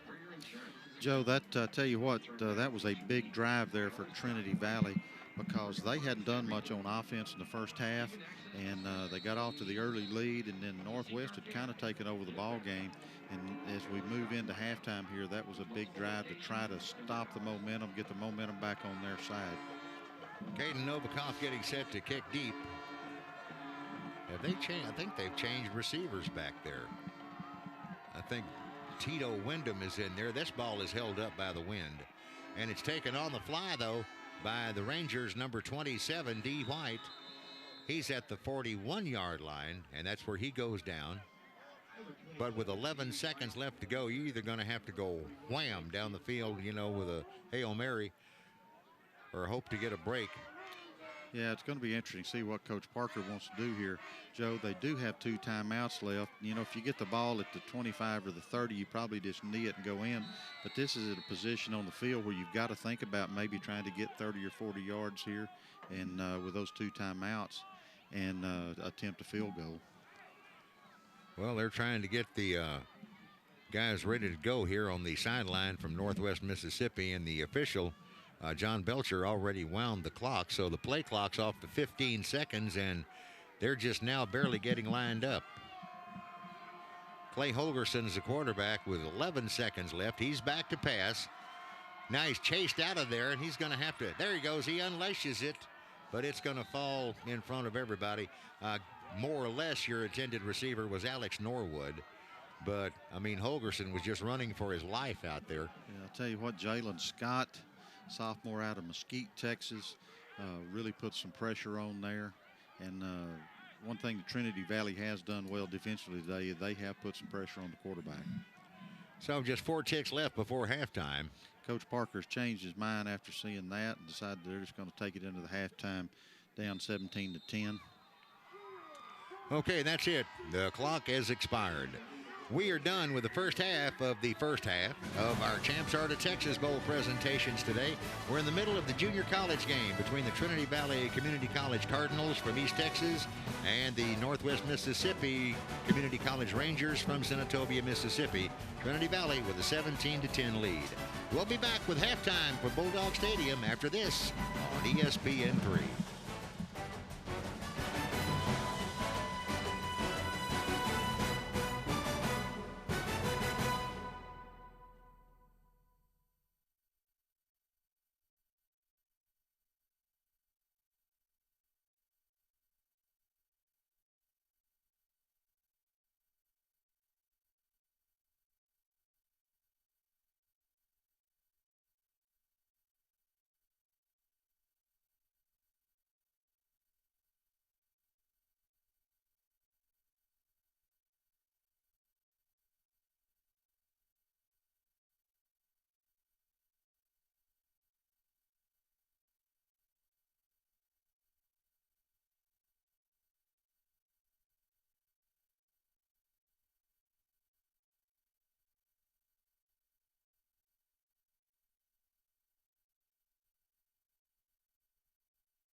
Welcome back to Bulldog Stadium in Copperas Cove, where it is halftime of the junior college game of this year's 2016 Hot Bowl.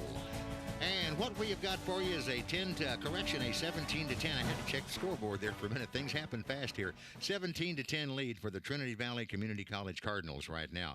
At halftime, we have a lot of wonderful people that I want you to meet and hear from and so forth. And first of all, we're going to bring on the head coach and athletic director at Copperas Cove High School. That's Dr. Jack Welsh. And, of course, Jack is the guy that founded Champs and founded the Hot Bowl many years ago, about 15 years ago. Jack, what is the Champs program, man? Well, I appreciate you asking that, Joe. Champs is a program within America's Drug-Free Productions, and what it does, it gives the kids an opportunity to be involved in activities that are structured for educational opportunity to teach the importance of being drug-free, alcohol-free. We talk about anti-bullying, and of course we also address teen suicide. So these are activities that are a lot of fun. Kids want to be involved in things like horseback riding, stargazing, deer viewing, skeet shooting, video type of games, athletic type of games. But more than anything, having an educational opportunity to be involved with their friends and be able to have activities that are free of all those peer pressures. How did this game evolve, Jack? I mean, we started this thing with a junior college game on Saturday afternoon. Now it's evolved into that in the morning and then the evening contest of the NCAA Division II. How did you get all this put together? Well, Joe, of course, it takes a lot of people, and it takes a lot of folks to be involved in something of this magnitude. This is our 16th year of doing it. You know, previously to being here at Copperas Cove as the athletic director and head football coach, I served as a junior college head coach for 6 years at Fort Scott Community College up in Kansas. And so I'm very familiar with junior college football and junior college athletics. I thought this would be a way for us to be able to be quite frank with you, to pay back our community. We have folks that come in that are totally reliant on Copperas Cove. And of course, the statistics clearly shows that for every one person that you have come in from outside your city, it's equivalent to 10 to 15 people of your city folks every day. So these folks come in here, they get a motel room, they have to have some place to eat. So it helps our merchants here in town, and it also brings awareness of college athletics. How many times does a community our size have a college endeavor like this be able to come to town? Hardly ever. And so it gives our fans an opportunity and our kids an opportunity to come see college football right here at Bulldog Stadium. Now, how long have we been doing this? This is our 16th year, Joe, and it's been a lot of fun. There have been some great games that have been played here, and we've had some great athletes come through here, many that are in the NFL. As you see out here on this field today, this game is loaded with NCAA Division I athletes. Very well coached. The coaching staffs on both of these squads are excellent. Northwest Mississippi was the national champion last year. Trinity Valley has been to this game the last 4 years, and it's very obvious of how well coached they are, how well disciplined they are.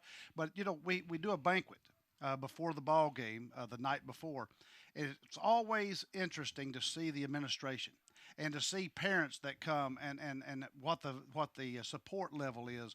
Both of these colleges are well supported and were very well addressed last night by their athletic directors and presidents.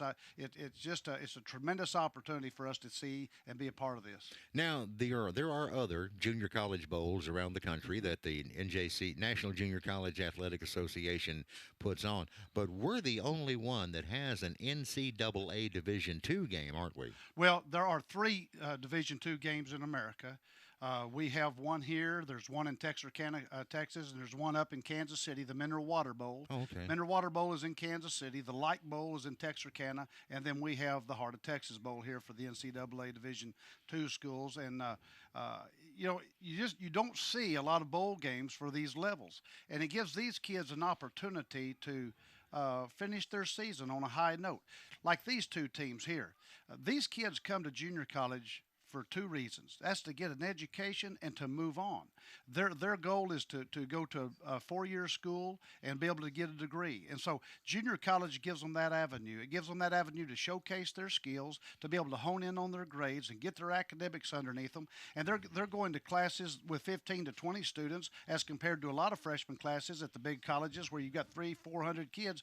These kids can emphasize their academics, and of course they get to showcase their skills, and they have another chance to go to a 4-year school. And like I said, on this field here today, you will have numerous kids sign with Division One, and the ones who don't sign Division One will sign Division Two. These are great athletes out here on this field. Now, also going to the local angle of it, Coach, we have got a couple of guys that you have coached and your coaching staff has coached from Copperas Cove High School. We're talking about Tyrell Thompson and, of course, Philip Baptiste.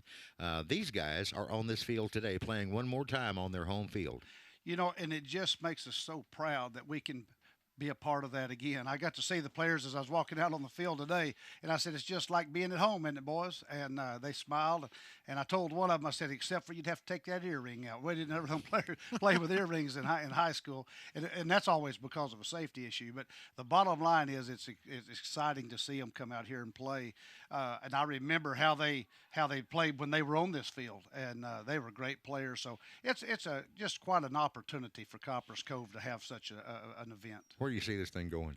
Well, I think that this game, the game or the bowl in the future, this game here, it's going to come down to the wire. It's going to come down to the wire. As you saw a while ago, I mean, they're battling back and forth. I think the game will be decided of about 7 to 10 points. Okay. Well, we'll see how close you are a little bit later on. All right. Coach Wells, thank you very much for being with us today. Thank you. We're going to hang out here for a couple of seconds and take a break, and then we'll be right back with the Honorable Mayor of Copperas Cove, Mr. Frank Seffrood. Hang with us. We shall return to Bulldog Stadium with more here from the Champs Heart of Texas Bowl on ESPN3.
One, two, three. Okay. All right, we'll be ready. Let me check my things here real quick. 1, 2, 3, 4, 5, 6, 7, 8, 9, 10.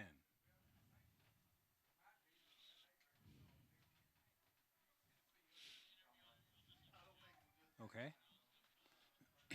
Very good. Okay, now this one's not going to take as long, I don't think. No, it won't. Yeah.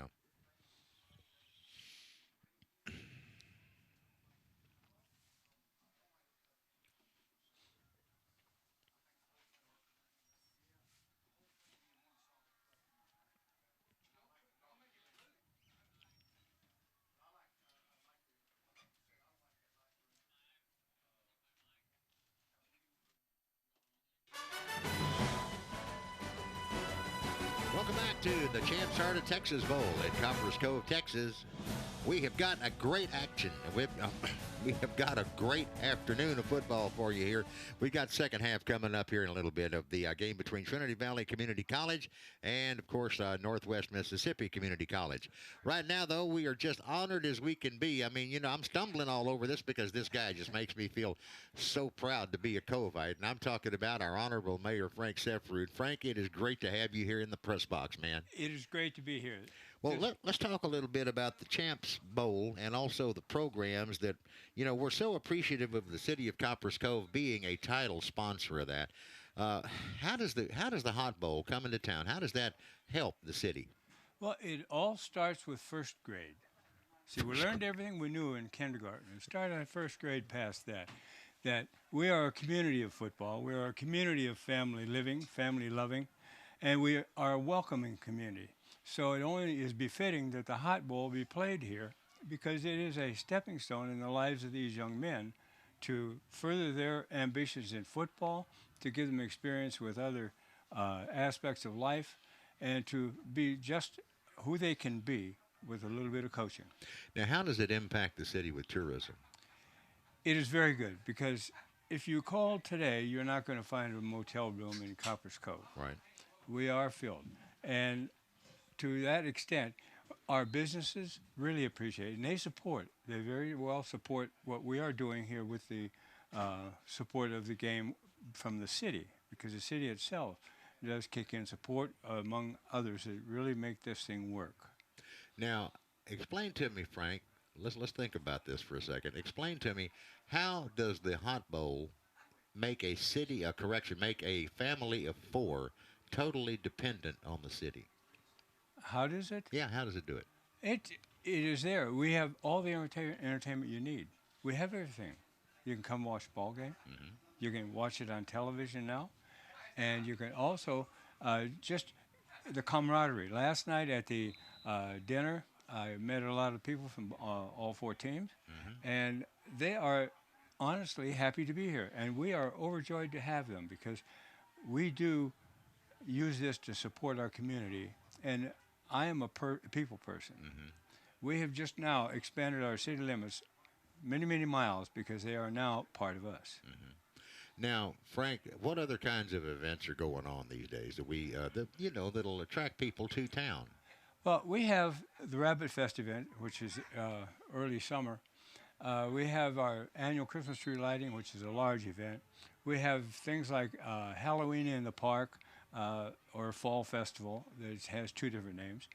And this draws thousands of people, literally, to Copper's Cove because the way we do it. Also, you have an event going on downtown this weekend called Chris Kendall Mart, right? Yes, that's sort of a German influence activity where the vendors come in, they sell their wares, they trade, they have more food than you could ever dream of, which is good. And then last night, of course, they had the tree lighting ceremony. And tonight we're going to have another bowl game. We're going to have our Christmas parade today. It doesn't look like it's going to rain on our parade. That's right. We can't let that happen. As far as we know, the parade is still go, and it's ready to kick off at 3 o'clock. Are you the Grand Marshal this year? Yes, I am. Look at you. I did not know that. Hey. That's just a question I threw out there. Well, it's one I'm You're ecstatic about it. But you're not going to have to dress up like Saint Nick now, are you? No, I can't make that stick. It's because you don't have enough here. I used to. Oh, gee, yeah. I had a couple of St. Nicholases there. Oh, do you? Oh, man. Well, Frank, you're doing a wonderful job. And the way you handle the council meetings is great. I think everything you do. And the thing about this guy, folks, he's at everything. Everything that goes on in town, you're going to find the mayor there. Yeah, that's my job. Yeah. Thank you very much, Frank. You do You're good. welcome. Appreciate Thank you. We're going to take a break right here on ESPN3 and be right back with more of halftime as the Hot Bowl continues here at Copper's Cove.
And we are back now at Bulldog Stadium getting set for the second half kickoff. And we're going to have a great old time the rest of this ball game. I've got my partner here, Kirk Whitehead, with me. Kirk, the company you work for, though, Hoff Power Motor Group or Auto Group, you guys have been a title sponsor of the Champs Hot Bowl thing for years now.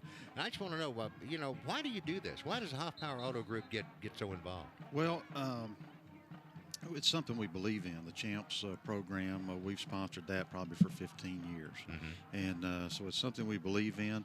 And the other thing, too, is Copper Cove is a real important area for our business, and it brands us over here, gives us connection to the people in Copper's Cove. So, those are the couple reasons. And Coach Welch has been really good to us, and we have a lot of customers here that work at the school that are in coaches and teachers and stuff. So it's kind of a natural fit for us, really. Now, tell us some of the products that you guys sell. I know you have everything from Cadillac on down, right? We can sell you anything from cat food to Cadillac. We've got a Purina feed store there in Lampasas, Ranch and Supply. We've got the Chevy Buick Cadillac store there in Lampasas, also a Ford store there in Lampasas. Up in Goldthwaite, we've got one of the largest Polaris dealerships in the nation. Got a Chevy store up there, and then we've got a store in Burnett that we're fixing to put some boats in Evinrude and Can-Am. Do a lot of truck stuff. We've got some a lot of different things. Like I say, we can sell you, our motto is cat food to Cadillac. We can handle everything in between. That's funny. Okay, now, you guys have been at this for a while, and man, I'm going to ask you something that I've been, I'm a car freak. I have been for years. What has it done to General Motors since they took the Pontiac and Oldsmobile nameplates off? Well, really not anything. They came up with some other lines in the Chevrolet and Buick line to kind of replace those. So we were both Pontiac and Oldsmobile, but really we've just replaced them with other cars with a different badge on it. So yeah, we really didn't notice any sales decline in that. I didn't figure you would. I just wondered if you ever have people coming in saying, "Sure wish I could get me a Pontiac," or "Sure wish I could get me an Olds '88," something like that. We used to say car, truck, Olds, or caddy. You can get the best deal from Lee and his daddy. Well, we had to change that slogan. So I understand that. Yeah. Okay, let's take a look at our first half highlights, Lee. I mean, no, you're Kirk. Lee's Right. the other guy. Okay. Yeah, right here, DeQuan Patton, really good play here. Holgerson, young man that went to Memphis. They get some pressure on him. Early in the ball game, it was all Trinity. You're going to see a punt come up right here where they get in there. The guy blocks it and recovers it for a touchdown. This is on the first drive of the game. We talked about earlier who's rusty, who's ready, and it looked like Trinity was the one that was ready and Northwest was the one that was rusty. Going to get a field goal here off of a punt that Northwest kicked into one of their own guys. That one was blocked and actually spun the wrong direction but still went through. Then Northwestern kind of gets it going in the second quarter. They get the ball on the 7-yard line, drive 93 yards for a score, and they kind of take back control of the ball game. You're going to see Wesley Bush come here with a big play, gets a turnover. They turn that into a field goal here after another long drive. And so Northwestern looked like they were going to really take control of the football game. They get back down, kick this extra point here from McCarter, tie it up. It's 10-10. But late in the first half, the vaunted Trinity offense that really hadn't done anything, they finally get it rolling and go down and score with about 15 seconds left in the half to kind of get the momentum back on in their favor. Okay, we're going to take a break and be right back at Bulldog Stadium.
second half of this big ball game as the Champs Heart of Texas Bowl, Hot Bowl 16, is fixing to kick off the second half of the junior college game between the Trinity Valley Community College Cardinals from East Texas and the Northwest Mississippi Community College Rangers from up just south of Memphis, Tennessee, but they're right there in the state of Mississippi.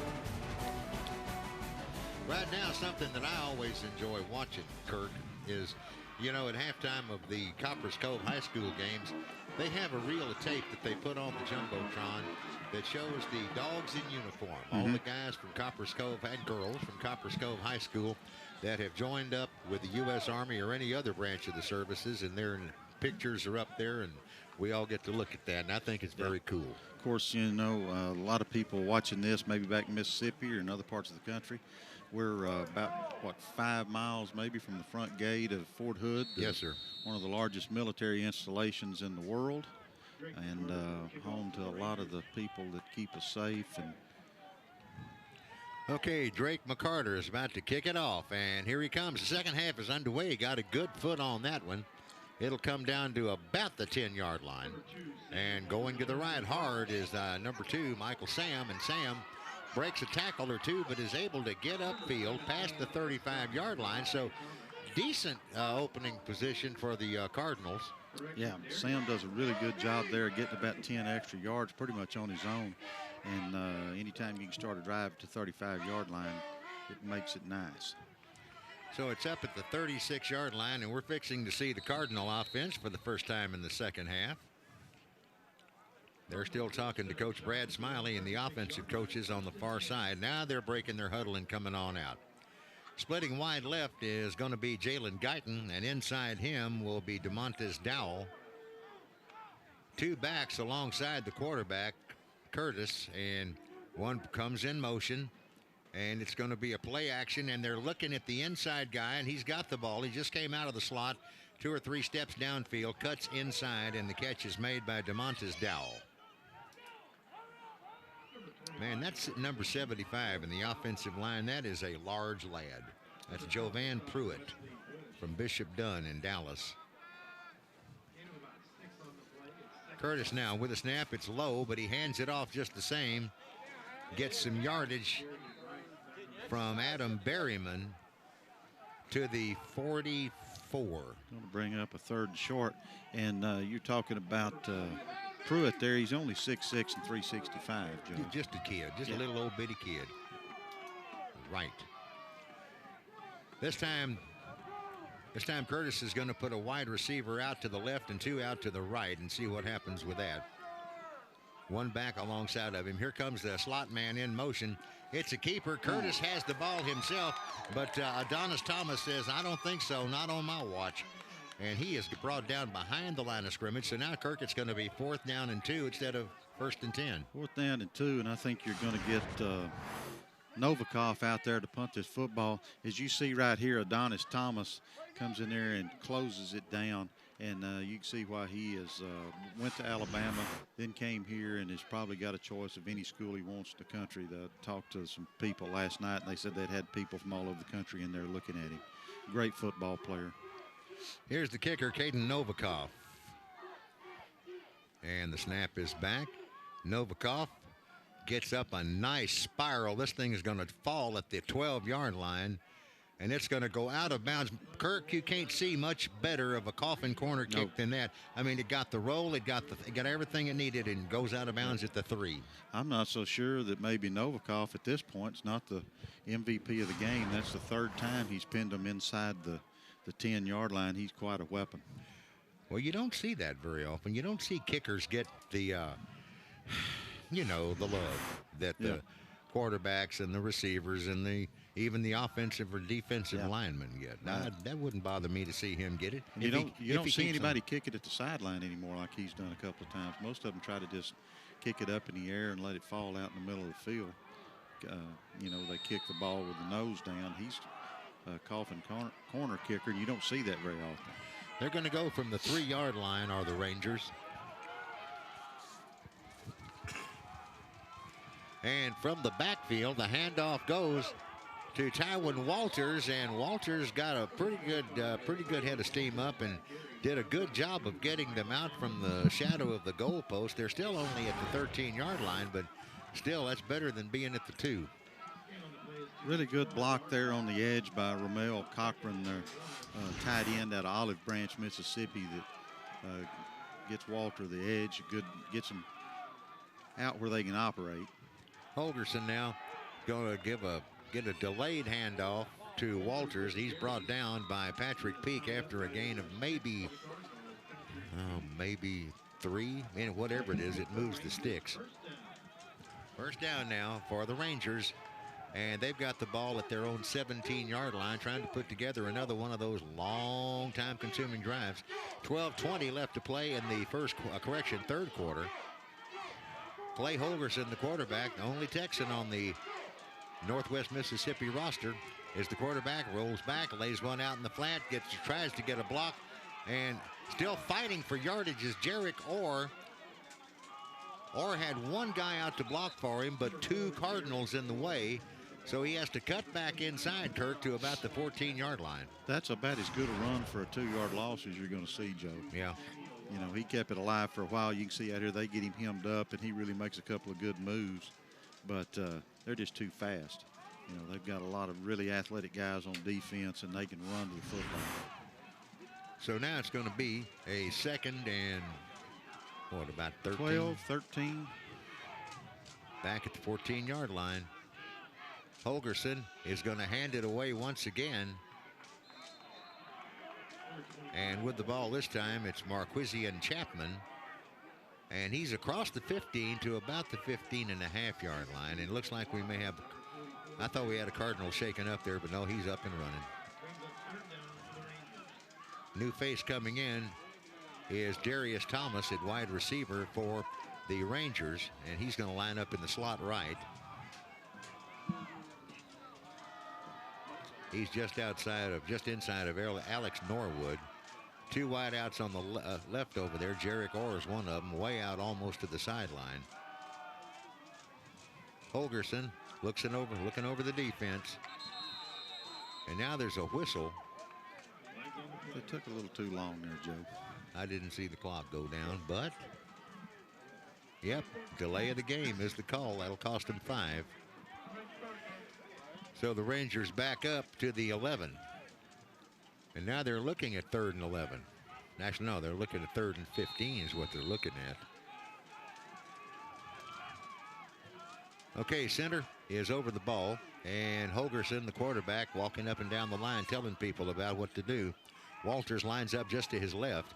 Walters gets the call. Walters gets the ball. Walters is at the 15-yard line, which means they're going to be looking at a 4th down and 11 now, or 12. And here comes the Ranger punting team out and the Cardinal receivers. Good play there by number 29, Daquan Patton. He is a 6'1", 210-pounder out of Cedar Park Vista Ridge and is headed to Cal next year. Michael Sam back to receive at his own 45-yard line. Snaps back, kicks. Is it blocked? No, not this time.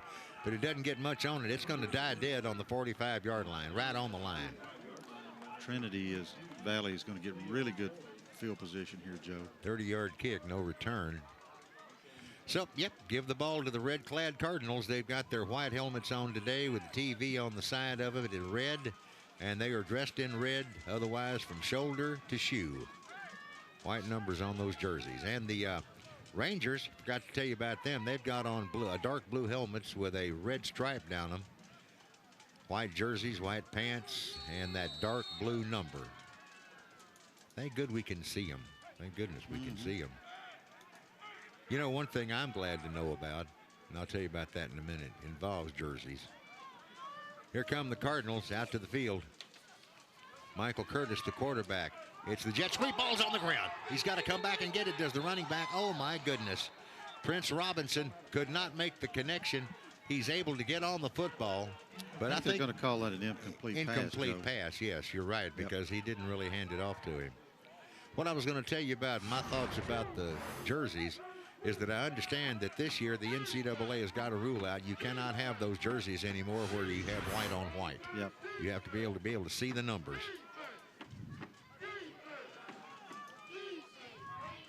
And you hear the Ranger cheerleaders over here on this side hollering for defense. 2nd and 10. Curtis lays one up, and it was too far. And what happened there was the intended receiver just couldn't get around the defender. Good defensive play on that one. Nothing interference, no interference or anything like that. Intended receiver was Philip Baptiste of the Coppers Cove Bulldogs. I mean, he used to be with the Coppers Cove Bulldogs. Formerly of the Coppers Cove Bulldogs. Formerly of the Coppers Cove Bulldogs. You're right. But that back over there, the defensive back, Fred Garth Jr., a guy we've heard a lot about lately. He was the guy that got in the way. Curtis with a little lob pass on the, well, if you want to call it the post pattern, it was the short post. Catch is made there by Travier Jackson. That'll move the sticks. It'll be another first down. Yeah, really good call here by Coach Smiley. Run a little wide receiver screen, and really nice play here. Curtis lobs it outside to Philip Baptiste. Philip has got the ball. He's out of bounds at the 27-yard line. So that's going to be a gain of about 5 for the ex-Coppers Cove Bulldog.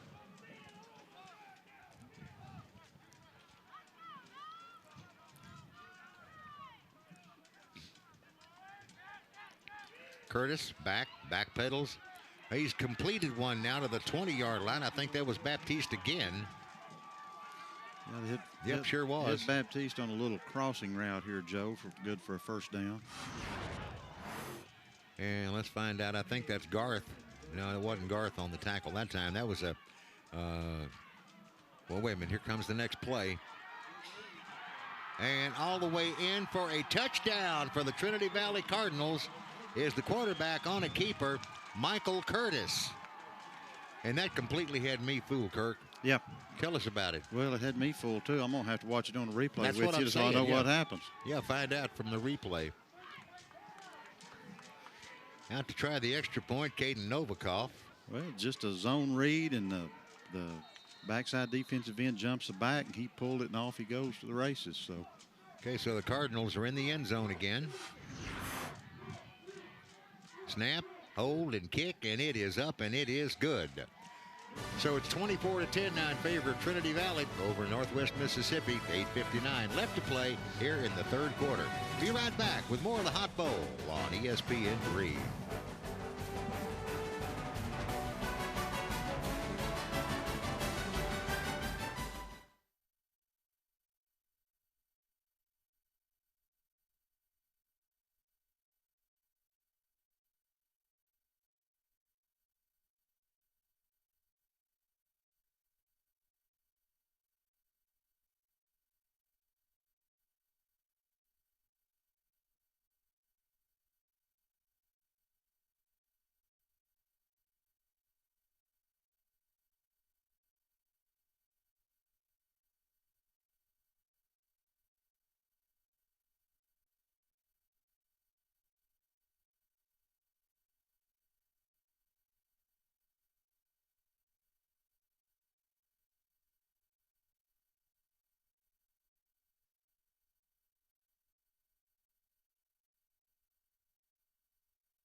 about set for the Trinity Valley Cardinals to kick off to Northwest Mississippi as the Cardinals have forged a 24-10 lead over Northwest Mississippi. Here's Caden Novikov, the Cardinal kicker.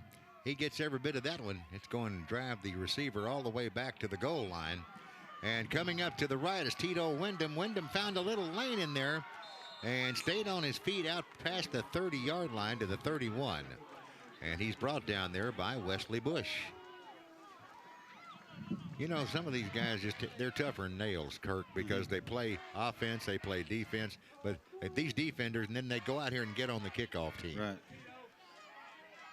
Wyndham is a starting corner and a guy that is getting a lot of attention for some of the big schools. And one of his calling cards is he's a real good kick returner too. So this is an important drive here for Northwest. Yeah. They need to go down and get a score to stay in the ball game. Well, they're going to start off up in the air. So it was 21 catching the ball. That was Marquisian Chapman, and 22 Curtis Jones making the stop. But it's going to be worth 3, maybe 3.5, 4 yards, about 3 yards, I guess, maybe 4, to the offense as they have moved it to the 34-yard line. 8.5 to play in the third quarter. And it's still a 24-10 ball game. Trinity Valley leading Northwest Mississippi. Holgerson steps in, got it back to his right, and that it's going to be a pass, and he's going to air it out downfield. Intended for D. White, but coverage by Scottrell Hayes. Really good coverage there by Hayes, a 5'9", 170-pound sophomore out of Wiley East. So put the ball down now back at the line of scrimmage, which is the 33. And it'll be 3rd down and 7. Ranger offense trying to figure out a way to pick up 7 yards on this next play because they don't want to have to kick it back again. In motion to the left goes Cochran, Romeo Cochran. But the handoff is going to go up the gut to Tywin Walters, and he is stopped pretty quick in there by Anthony Fields. So that'll bring up a 4th down and 3. They're going to send the punting team back out. So this is really going to put the onus back over on the Ranger defense to get a stop here. You get behind 31-10 here in the third quarter, and it makes it tough to ever come back.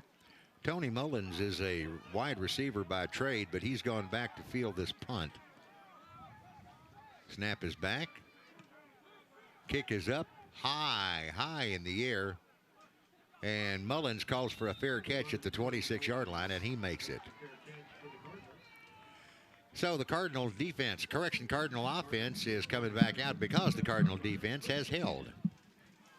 Did you also notice, Kirk, that time that the Cardinal rushers did not try to get to the punter? Yeah. Didn't try to. They just held up and let him get the kick away. Yeah. I think they knew he was punting into a wind, knew they were going to get good field position, and didn't want to take a chance on getting a roughing penalty. Yeah, good point. Okay, the Cardinal offense is lined up around its coach on the far side. Coach Smiley gives them the last-minute indicators of what he wants done. Wide to the left side on this one is going to be Torrin Justice, 18, and 15, Anthony Turner. Curtis. Oh, here's a running play that is going to net some yardage for the Cardinals, carrying the male, number 11, Adam Berryman. And 28 was the guy on the tackle. Here's that name again, Fred Garth Jr. Low snap. Curtis downfield. Oh, everybody's tangled up down there. Tito Wyndham was the guy that was trying to go. He was actually going stride for stride with the Cardinals' Josh Hodges, but. Yeah, we'll take a look at it here. Looks like there's just some incidental contact where they kind of run together. Can't really see it there. Kind of missed it, but. Okay, Michael Curtis is going to line up Adam Berryman to his left and send 3 receivers lined up left and 1 guy out right. Snap is low again. Pass is intended for number 25, DeMontis Dowell, he makes the catch. Well, let me tell you, the defender, number 5, and that's Adonis Thomas, timed it perfectly. He hit the receiver right on the money. Chalmers right here looks like he's fixing to break on it and pick it. He had a good jump on the ball and just didn't quite get there in time. Well, there's a little bit of trickeration. Ball's on the ground. What's going to happen here? They're calling him down. Okay. Looks like Berryman's coming up a little gimpy, holding his hamstring. Well, Wyndham did recover the ball, but the runner was already down, they said. So let's take a look here, Joe, and see if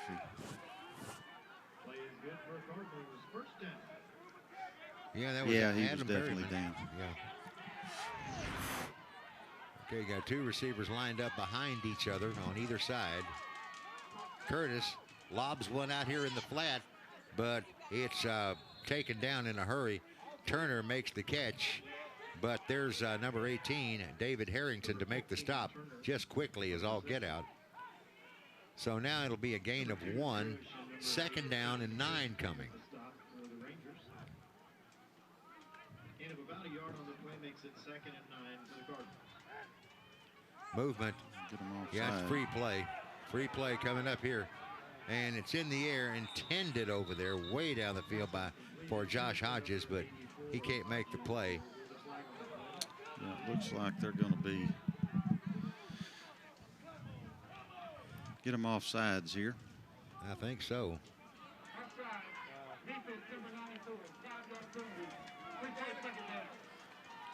Okay, so they're going to replay 2nd down as the offside call goes against the Rangers. Now there's a 3 receiver package for sure, way out on the right side for Trinity. And a running play this time with the ball. Khalil Banks, and Banks is down at the 35-yard line. Yep, taken down again by Fred Garth Jr. Trinity Valley here, you see Banks getting the edge, but they're really starting to get the running lanes are starting to open up, and they're really starting to get their running game going, which is, something they average almost 300 yards on the ground and over 300 yards through the air. Banks gets the call on this one, then gets tackled by Quandarius Qualls. And also in there on the play, Khalil Banks. So 5:42 left to play here in the 3rd quarter. 24-10, Trinity Valley leading Northwest Mississippi in the junior college division of our Champs Hot Bowl 16.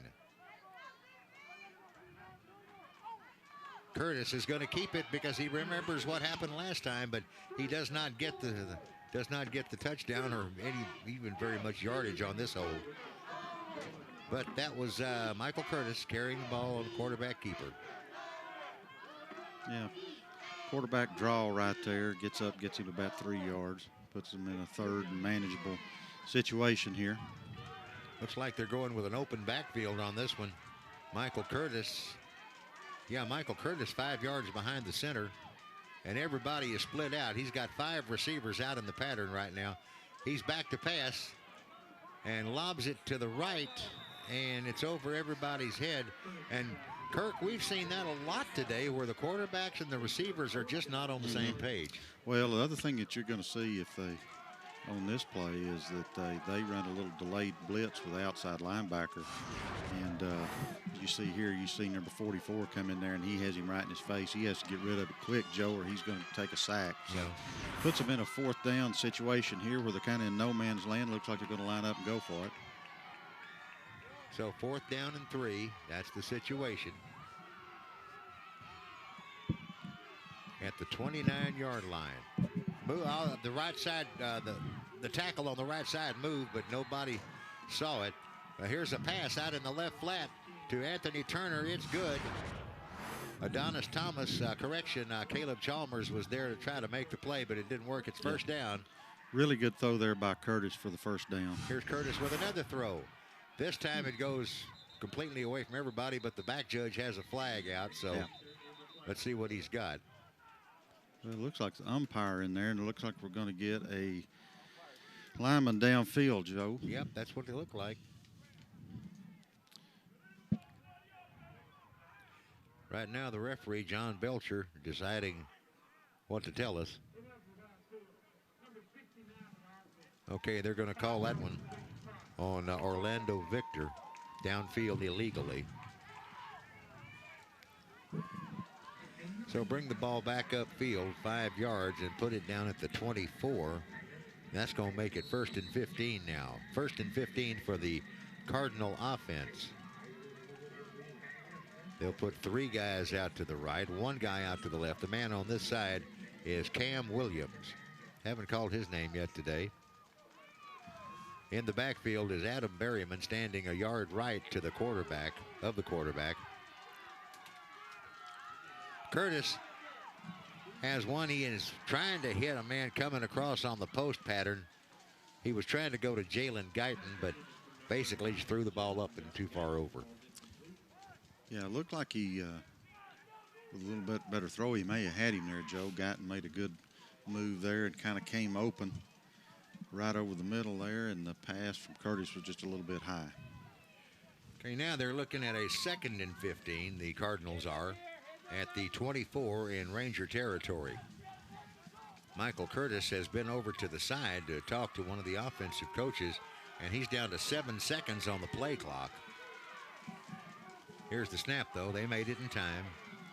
And a blue dart right in through the middle of the field. And with the ball is Cam Williams. Williams goes outside, trying to get upfield. He's knocked down at the 9-yard line. And just depending on, the official over here on this side, I can see him telling the chain crew to come on. So it is a 1st and goal at the 9-yard line.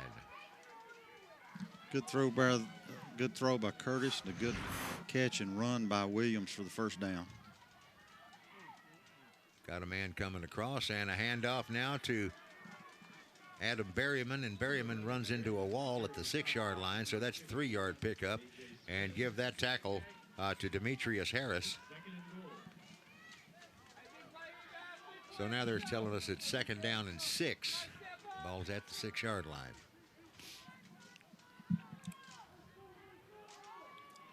Curtis again moves a man from right to left, and he's going to try to throw it in. Yes, he's got it. He's got a touchdown pass. It's completed to Dominique Thomas, and that's 6 for Trinity Valley Community College. Really good play design there by Coach Smiley and his offensive staff. 82 comes in motion. Looks like they're going to run a little counter there with him as the lead blocker. He just releases, and he's wide open right down the middle of the field. Perfect. Okay, here's Caden Novikov trying to add it up. He's got, I think all of his kicks have been successful today. And there's the extra point, and it's just like it has eyes on it. 31-10 our score in favor of the Trinity Valley Cardinals over the Northwest Mississippi Rangers. We'll be back with the Cardinal kickoff after this on ESPN3.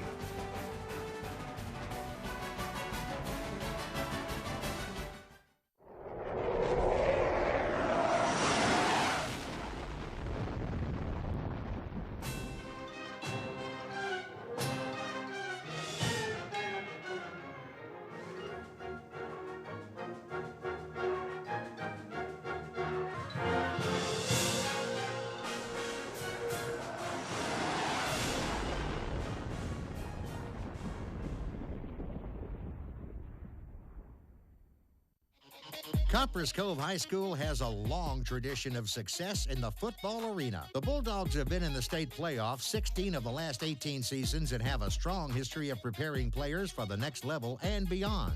Over the past 20 years, 13 former Bulldogs have played in the National Football League, the Canadian Football League, and NFL Europe. Many more have played collegiately. Copperas Cove Bulldog Football, a tradition of success on the gridiron and in the classroom. Family owned and operated for over 25 years, Hanks Tire Pros is a proud supporter of Copperas Cove.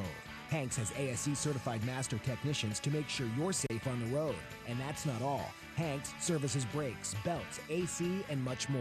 Hanks Tire Pros nationwide warranty is honored at over 30,000 locations, so you're covered no matter where you go. And don't forget, we offer free roadside assistance for all customers. Hanks Tire Pros, your one-stop shop for all your automotive needs.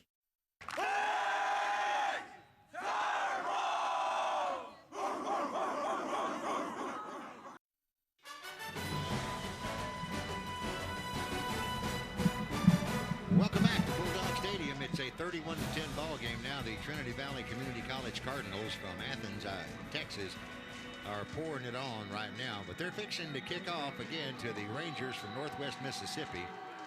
And there's the boot by Novikov at the 4-yard line. It's taken by Rottenberry. And he still got it. Oh, got a flag coming in from way in the heck over here. That official threw that flag 30 yards, Kirk. I don't know what he's got. Well, Joe, just when we thought we was going to go through an entire ball game without a penalty flag on a punt return or a kick return, here they come. Well, Rottenberry got the ball over around the 5-yard line and came out with it. But here's the ref. Here's John Belcher. What did he claim? Not sure. No signal. Ball is at the 14-yard line. I think we probably had a block in the back there, Joe. Well, you see that a lot. Yep. In this particular instance. All right, here comes the Ranger offense out onto the field. And let's see. We got a new quarterback, looks like. It is probably Cam Bowman. That's who it is. Cam Bowman is a freshman from South Haven, Mississippi. And he'll hand off. And looky here, a big hole coming up the gut. And still coming to the sideline across the 50. Still on his feet, and he gets a heave-ho over one of the other players. That is a great run right there for Cordarian Sloan. Little quick hitter right here for flag. Flag is coming back, holding. Yep. Sometimes it's too good to be true, but really nice run there by Sloan, regardless. But I was going to back them up. That's the best offensive play we've had today from the Rangers, but it's not going to catch, not going to call, not going to count. I knew there's a word there. So Bowman will have to regroup back here around the 5-yard line. 3:23 to play here in the third quarter. 3 touchdowns, Kirk. Is this insurmountable? I've seen crazier things happen. Yeah, I have too. But they got to get one pretty quick. And getting a play like that called back is not the way to start it. The same thing happened to the Cowboys Thursday night. Every time they get something going, it get called back. Bowman now back to pass, drops back 3 yards. Overhand pass is intended at the 29-yard line. And coming up with a complaint is Jarek Orr, saying, man, the guy rode me to the ground before the ball got there, and he might have a case. Well, I think you're going to see really good coverage here from Michael Sam. He may have had that hand wrapped around him, but they got the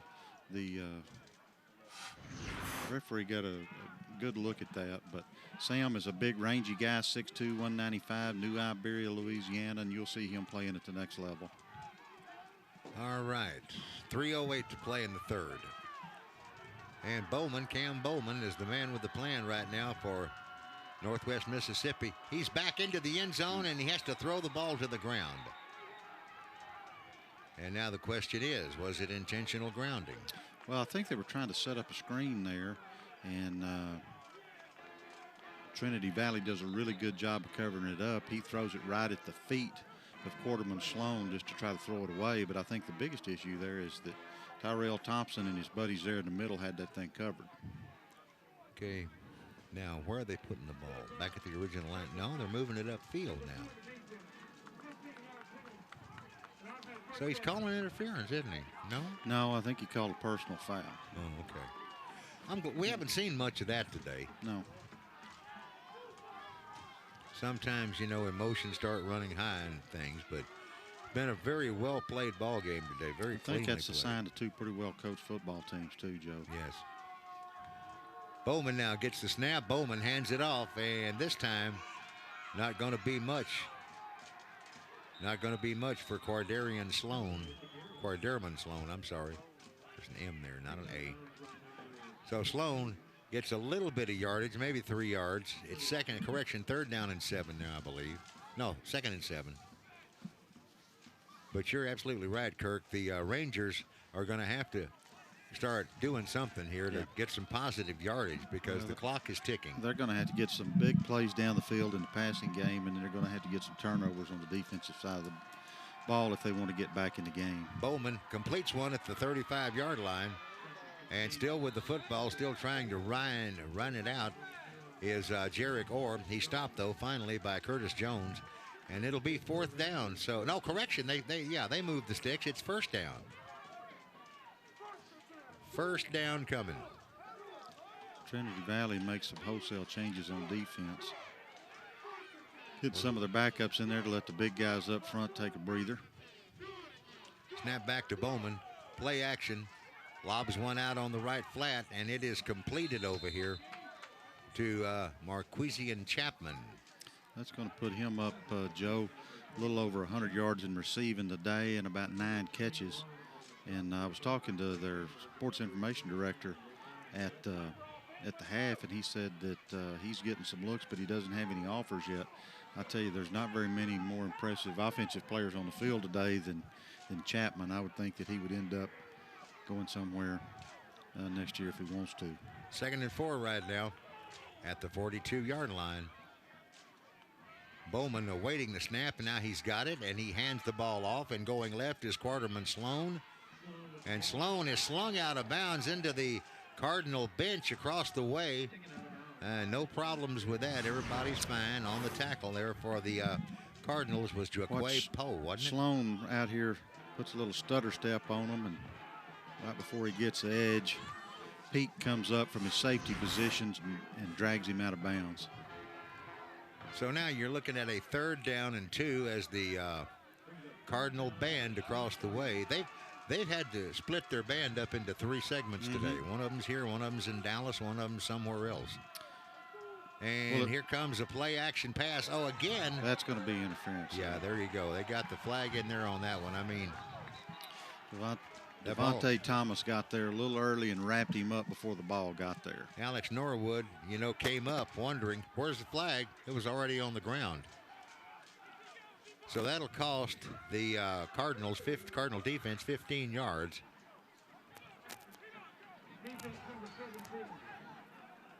Yep, that's who I thought it was. Yep. Devontae Thomas commits the foul. With a $1:17 to play here in the 3rd quarter.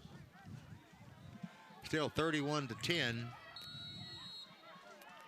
And the Rangers are looking to the sideline to get the play. And now they huddle up, kind of. You don't see many people huddling anymore. But, again, Bowman is the new quarterback. He's had the ball. He's had the team this entire possession. Rolling to his left. He's in trouble, but he gets the ball away. It's up for grabs. We're gonna get another flag comes in, Kirk. Yep, Daquan Patton. I'm not so sure that he made a bad play there. I think he realized that he was fixed to get beat, and he just steps over in front of him, knocks him out of bounds. I think that's the 5th pass interference penalty against Trinity Valley, and on every one of Northwestern's scoring drives today. As you look here, and you'll see, going to kind of throw the backside here, and Patton realizes he's beat and stops the play. Now the ball's marked at the Ranger 35-yard line. But every one of their drives, they've had a couple of pass interference penalties that have kept them going on the drives that they've scored on. Okay, everybody's deployed and ready to go. Bowman gets the snap and hands it away. No, he's throwing it. Oh, he's got a man open too. If he can he just couldn't outrun that last man. On the catch, it's Jarek Orr, and he is chased down by Curtis Jones, but not until the play is dead at the 8-yard line. And now, as you can see, the Cardinal coaches are hustling people in, hustling the first defense in, because you can see Tyrell Thompson out there. But there's going to be a timeout called by the Cardinals. So with 1 minute and 3 seconds left to play in the in the 3rd quarter. Where am I losing time at, man? Yeah. Okay, check out the last play, and we'll see what we got here on the replay. Bowman lays it in there to Orr. Really good play there to Orr. Good catch and run. Well-designed play there by the coaching staff. They get him the ball in space, and he's a guy that can go. 5'11", 180 out of Aberdeen, Mississippi. And sets him up at good field position down there at about the 7-yard line with a 1st down. And as you said, Coach Smiley had seen enough, and he hustled his first team back out there, but he couldn't get them all in and out fast enough and had to take a timeout. So. Well, you know, Brad Smiley is the only coach that's been to the Champs Heart of Texas Bowl multiple times and is still undefeated. He's 3-0. Yep. And he said he wanted to keep that going. Also, overall, Brad is 59-35 at Trinity Valley. He's had a pretty darn good run there. Right. Yeah, and they're year in and year out, they're one of the top junior college teams in the country. They've got a great program. Okay, what's Bowman got up his sleeve this time? He's going to hand it off. They'll try to do it on the ground. Tywin Walters is the man with the carry, and he is inside the 10 to about the 5-yard line. And I'm sure they'd like to get another sixer up there on the board before it expires into the fourth quarter. Okay, he's got it all lined up. He's got everybody where he wants them, more or less. 35 seconds left to play in the quarter. And he's going to throw it to the flag. Did he catch it? Nope. No, incomplete. Intended way over there for Marquisian Chapman.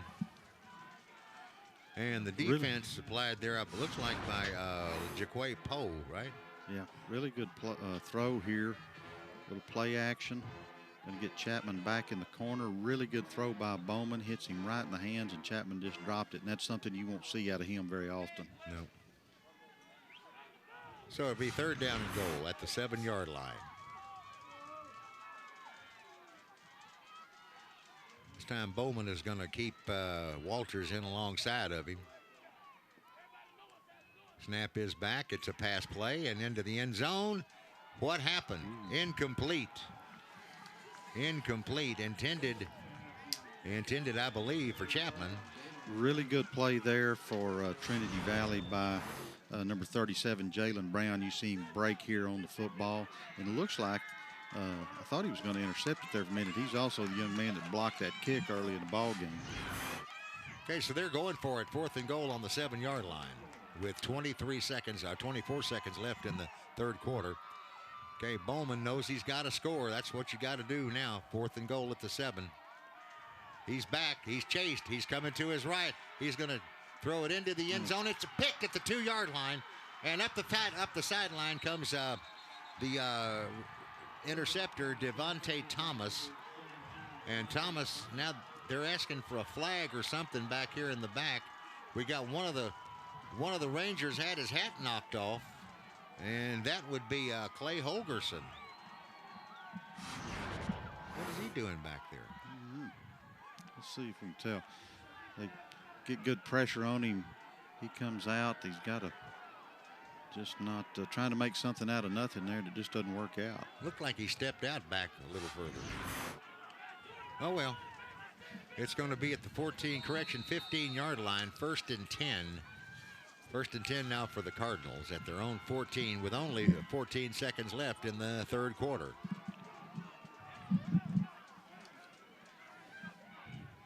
Here comes the Cardinal offense lining up. Michael Curtis is still the man under. Actually, nobody gets under anymore to speak of. Low snap. He's going to have to try to do something. He is going to be sacked. I mean, he is sacked hard by Quandarius Qualls. And that will most likely... Now they've stopped the clock. Now it's moving again. Now this isn't the pros where you stop it on a sack. 2 seconds now, 1. That'll do it. That's the end of the 3rd quarter, ladies and gentlemen. Time now to take a break, and then we'll be right back with the 4th quarter. This is what it's all about here at Bulldog Stadium. Into 3, Trinity Valley 31, Northwest Mississippi 10. Be right back on ESPN 3.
Welcome back to Bulldog Stadium, and here we go.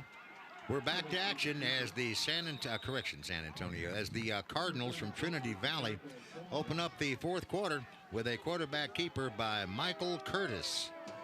And Michael is out across the 25-yard line. Well, actually, he's across the 10-yard line. Curtis now back to pass once again. Lays one downfield. Incomplete. That one was trying to go, if I'm not mistaken, that one was trying to go to Bush. No, not Bush, Sam, Michael Sam. And it was no Moss. That was another deal there, Joe, where they weren't on the same page. Going to bring up a fourth down, and looks like Northwest will get it right back.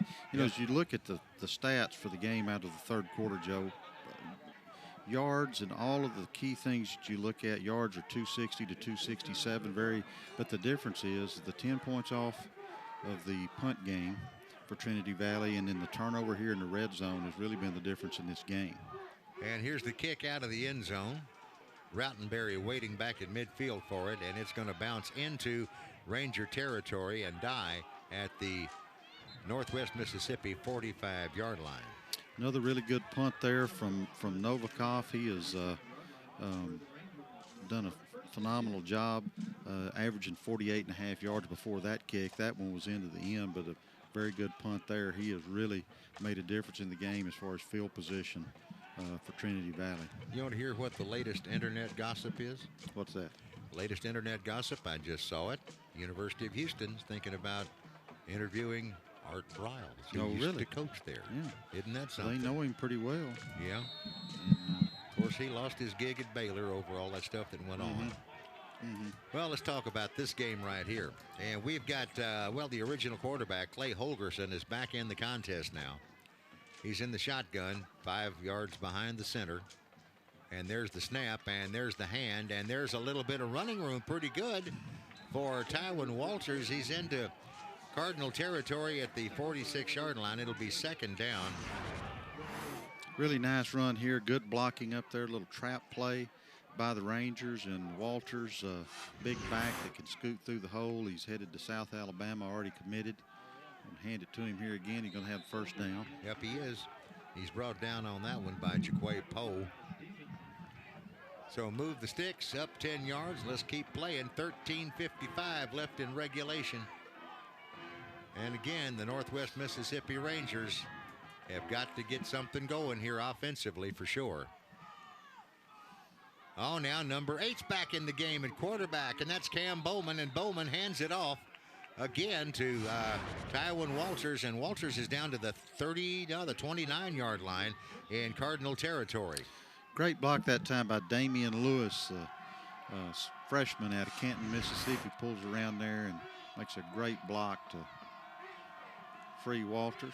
And Bowman this time is going to hit Marquisian Chapman, who is brought down pretty quick there by Scottrill Hayes of the Cardinal defense.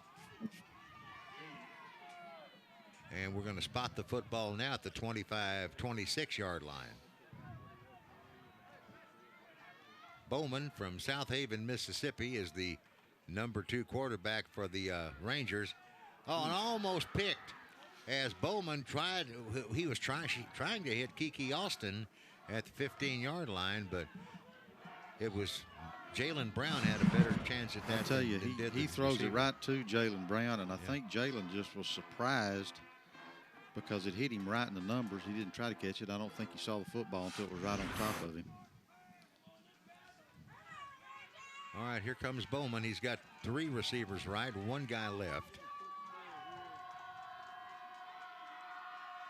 Snap. Oh, movement.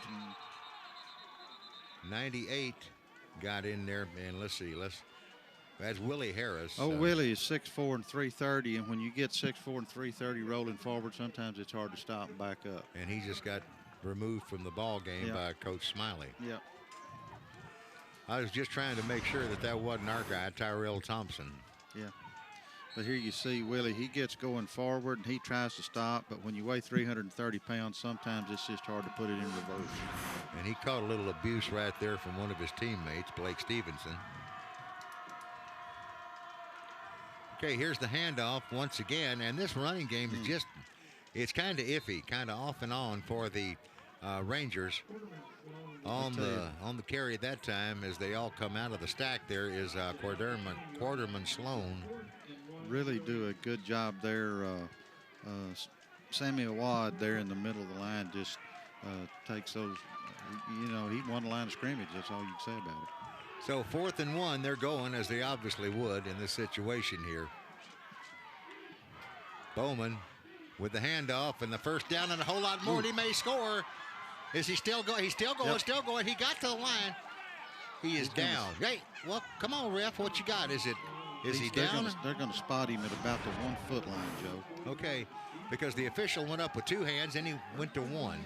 That's Quarterman Sloan here. He breaks loose, makes a good run, and nearly fumbles the football twice and is able to hang on to it, and they're going to put him down at I think he's just inside the 1 there. Yeah, that's very close. Very close. If you go by the head linesman's left foot, that's close to a touchdown. And here's the snap and the handoff and the push, and he did not get it. Did not get it. Walters was the guy, and Walters is stopped right about the same spot. He may have been pushed back a half a yard. I think the ball's at the 1 now.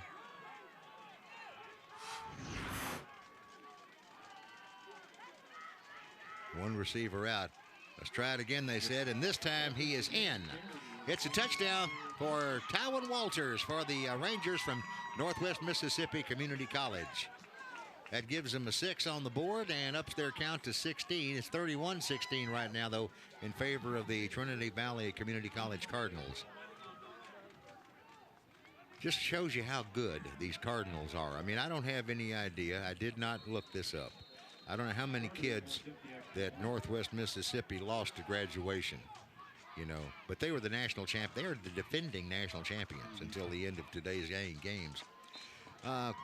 Extra point kick is good, and that makes it 31-17 in favor of Trinity Valley. 11:29 left to play in the 4th quarter. You're listening to the Hot Bowl and watching it too on ESPN3.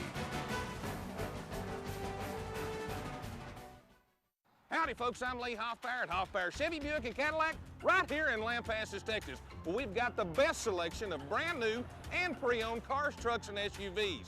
Folks, Hoffbauer's has great pricing, and GM has huge incentives. So come see us today or check us out on the web at hautogroup.com. That's H is in Hoffbauer, autogroup.com. Better yet, just come see us. Hoffbauer's in Lampasas for 51 years now, and we couldn't have stuck around this long if we were steering you wrong. After my experience at Northwest, I was ready to start my career on day 1. There were a lot of great technical fields to choose from, like industrial electronics, engineering, technology, and precision manufacturing and machining technology. However, I chose welding. My instructors were like family. They were experts in their field, and they showed us every day how much they cared about our futures by teaching us to think outside of the box. I'm Corey Lowry, and I am career ready. Champs, Communities Helping Americans Mature, Progress, and Succeed is an organization devoted to our school children. Through concerts and assembly programs, the Champs message of anti-bullying and living a drug and alcohol-free lifestyle gets out to our students from grades 4 through 12. Contact Champs at 254-394-1146 and be a part of the team.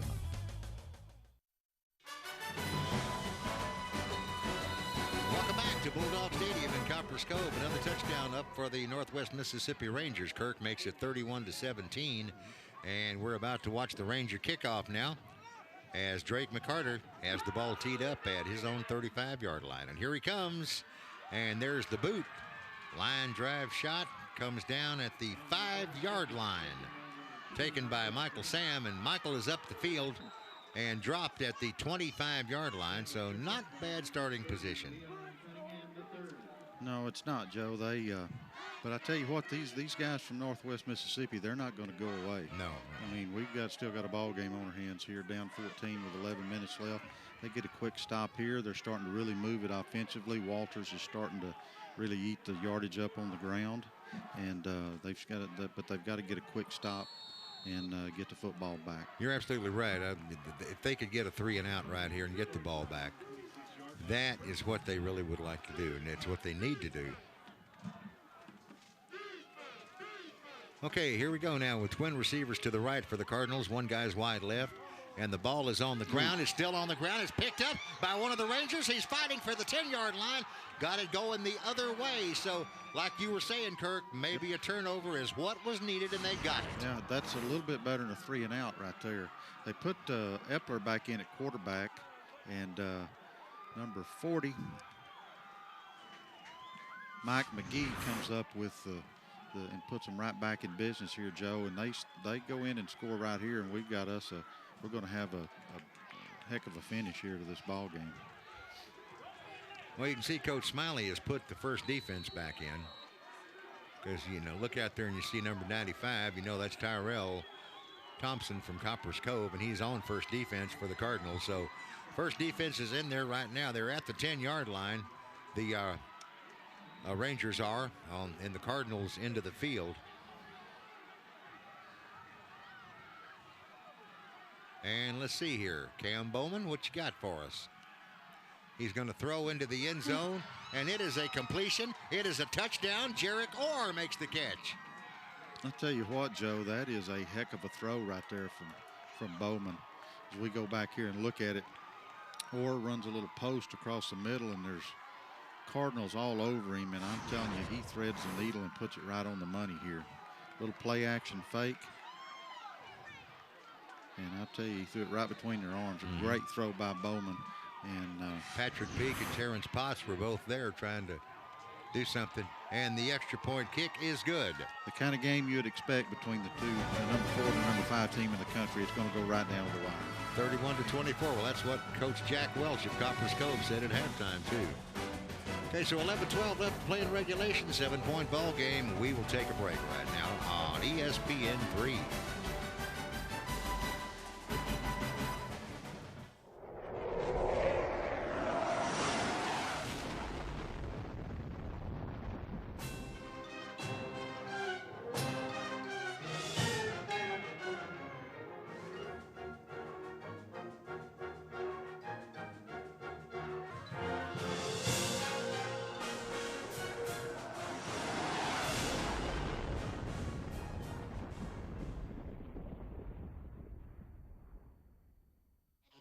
Copper's Cove High School has a long tradition of success in the football arena. The Bulldogs have been in the state playoffs 16 of the last 18 seasons and have a strong history of preparing players for the next level and beyond. Over the past 20 years, 13 former Bulldogs have played in the National Football League, the Canadian Football League, and NFL Europe. Many more have played collegiately. Copper's Cove Bulldog football, a tradition of success on the gridiron and in the classroom. Start your next chapter today at Texas A&M University, Central Texas. Our flexible course schedule serves community college graduates and transfer students, working adults, military students, and their spouses who want to continue their education. Courses are available online as well as evenings and weekends. Registration is now open. Learn more at tamuct.edu. Again, that's tamuct.edu.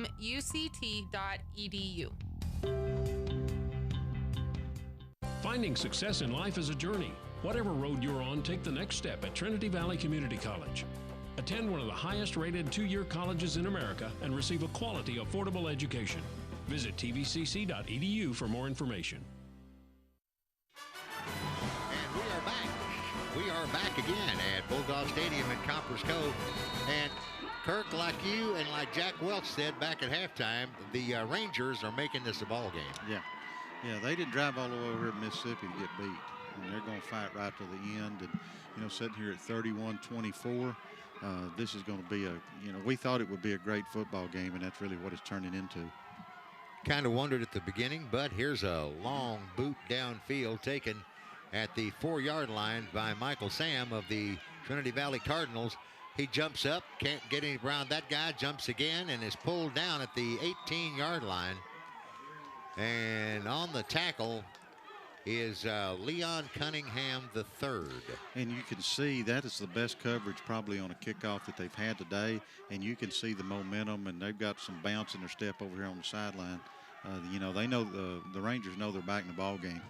And there's probably maybe 75 to 100 people over here on this side from Northwest Mississippi, and they're energized a little bit. They're moving around. They're standing up. They're walking the bleachers and all that. So you can kind of feel it whenever the momentum changes. And coming to the wide side right for the Cardinals on this one will be Anthony Turner and Travier Jackson. And it's going to be basically your running play to the left. That's the sweep. No, I think they threw that one. Oh, did they? I couldn't see. Yeah, he was just so quick about it that they swung it out there, and he made a nice little 5-yard gain and sets them up 2nd and 5. Twin receivers either way. Now, this one's a running play for sure. Yeah. And doing some good on the ground is Cedric Battle. He's across the 30 to the 32-yard line. Yeah, nice block in there and a nice little quick hitter up the gut for the Cardinals. Battle, you know, they need to get him rolling. He averages about 8.2 yards a carry, and he's been quiet today, but this drive may be when he really takes off. Zach Wyatt, who is another large human being, 6'2", 315, comes in. They almost got the Rangers, the Cardinal line almost got the Rangers to jump offside. Just about, but they saved it in the end. Still going to be 1st and 10 for the Cardinals at the 31. And it's going to be a running play, and fighting for yardage, knocking people away from him is Cedric Battle. And like you said, Kirk, they need to get him in gear, and looks like we might. Yeah. Come on, guys, that's enough. Let's play ball. Yeah, Battle, you know, they're starting to chip away at him there in the middle. A little 6-yard gain there, and keeps the clock running. 10 minutes left to play in regulation time. Now, let me see here. We've got, again, twin receivers either direction for the Cardinals. Snap is back. And again, the handoff is going to go to Battle, and Cedric Battle is battling for yardage up to the 38, 39-yard line. Don't know for certain, but give the credit on that tackle to Tito Wyndham, who came barreling in and did some work. Need to give some credit there to Harvey and Northington there in the middle for Northwestern. They really stood the offensive lineman up and didn't let them get out and block and kind of shut that play down. Big play here, Kirk. 3rd down and 2. Yep, this is. If they can stop them here, you're going to see these people over here on this side of the field, on the Northwestern side, go crazy. Michael Curtis is going to carry the ball himself. He's got the 1st down almost to midfield, but he'll be stopped at the 46-yard line by Fred Garth Jr. Garth's played a heck of a game. We haven't called his name that much, but you can always see him coming out of the pile. See there, they pulled the 365-pounder Javon Pruitt around from the backside and led up in there, and he made a great block. So see, big guys can pull. That guy can pull and move for a guy that's 6'6" and 365. Man. Out of Dallas Bishop Dunn. Okay, here we go. Next play. Oh, wide open up the gut. Cedric Battle still fighting for yardage. He's at the 42-yard line. Oh, he's upset because he couldn't break away from number 90, Keithan Hargrove. Little quick hitter, and it didn't take him once. If he gets an opening, he's going to get through it. He's quick and fast, and got a good block there by number 54, Terrence Brigham, left tackle. Okay, coming out in the formation now, Michael Curtis gets the play call in from the sideline. He's got a running back on either side of him. Twin receivers to the right. One guy way out left. And the handoff, and sweeping right on this one's Adam Berryman. And Berryman runs into a stack of Ranger jerseys led by, guess who? Fred Garth Jr. And also credit on that one to Marcio Reese. 7:52 left to play in regulation. And it's only a 7-point ball game, and naturally the Northwest Rangers defense is hoping against hope to be able to get up here. Yeah. And Trinity Valley's getting exactly what they needed here. They're running the football, keeping the clock even keeping the chain. You know, they want to go down and score, but they want to eat up the clock. That's what's important now. All right, here's another handoff and another pretty good running play for Cedric Battle. So if they decided to make this the Cedric Battle show, right? And they're running right over there behind old big Javon Pruitt, and something's going on over here in these stands. Oh, it's the cheerleaders trying to get the fans energized. So it's going to be 3rd down and 3. That's why they want the noise from the crowd. 3rd and 3 for the Ranger offense. Correction, for the Cardinal offense against the Ranger defense. Now they're going to send 2 receivers to the right and 1 guy out to the left. And now timeout. Actually, the clock is stopped. What do we have here? Anybody want to tell us? Is it a timeout? We're going to have a timeout by the Cardinals, and 3rd and about 4. Big play in the ball game right here, Joe. Okay, it really is 3rd down and 4 coming up. Now, what do? Do you give it back to Battle, or do you try to throw it, or do you use somebody that hadn't been seen much, or what? I don't know. That looks like they left the big back of the 2 out there. Berryman was in the game when they called timeout, and he's their big back. And, you know, I don't know. Joe, they've had pretty good success in situations like this running the quarterback. And I don't know that they don't run a little zone read or run that play where they pull Pruitt around, run a little draw action, and maybe put it in Curtis's hands and let him run for it right here. Well, I'm going to take your word on that. I never even thought of it. But, you know, it's absolutely right. Because, remember, they sprang that quarterback zone read on them down here at the goal line, and scored a touchdown with it. And if they don't, if you come back, if they don't go 2 backs here with Battle and Berryman both in the ball game, I would think that you would get a little read action back here, maybe a little zone read action with Curtis and Berryman. Got a tight end in there in an H-back type situation. Maybe they'll lead with him. And well, there goes a guy in motion. And it is a pass, and it was a perfect call. Pass is completed to Dominique Thomas at the 20-yard line. That'll be a 1st down, obviously. Did I say the other thing they might do is they might throw it to 82 on a little delay over the middle? I don't remember that, but I'll take your word for it. Really, the play was drawn up great by the coaching staff there. We go back and look, well, 82 goes in there like he's going to block. They get a little play action back there, and he was wide open on the drag over the middle. Great play, great execution there from the Cardinals. And even though we're over halfway through the 4th quarter, the Cardinals still milking the clock if they can. Nice juke and jive. I'm telling you. Yeah, by number 3 of the Cardinals. He's still on his feet. Cedric Battle brought down by Tamarcio Reese, but not until he doesn't have enough for the 1st down. He got, what, about 7, maybe 8 yards on that carry. Yeah, that's a great run there by Battle. At the 13-yard line now, the Cardinals have the football, 2nd and 2 after that 8-yard gain. 5:35 left to play in regulation time here at Bulldog Stadium in the junior college game of the 16th annual Hot Bowl. And the clock is continuing to roll, and they're taking their time. Going to get it down to about 5 seconds here before they snap it on the play clock. There it is. Ooh. And this time, not much happening. Nope. Number 36 is happy with himself, and that would be Quandarius Qualls. And not happy with that play is Adam Berryman or Coach Brad Smiley. Great play there by Qualls, who is a commitment to West Virginia. So he'll be wrecking some havoc in the Big 12 next year. Great play there, coming off the edge. Clock's coming down to 4 minutes. And no, that's not going to fly. That's Michael Curtis, the quarterback, on a keeper.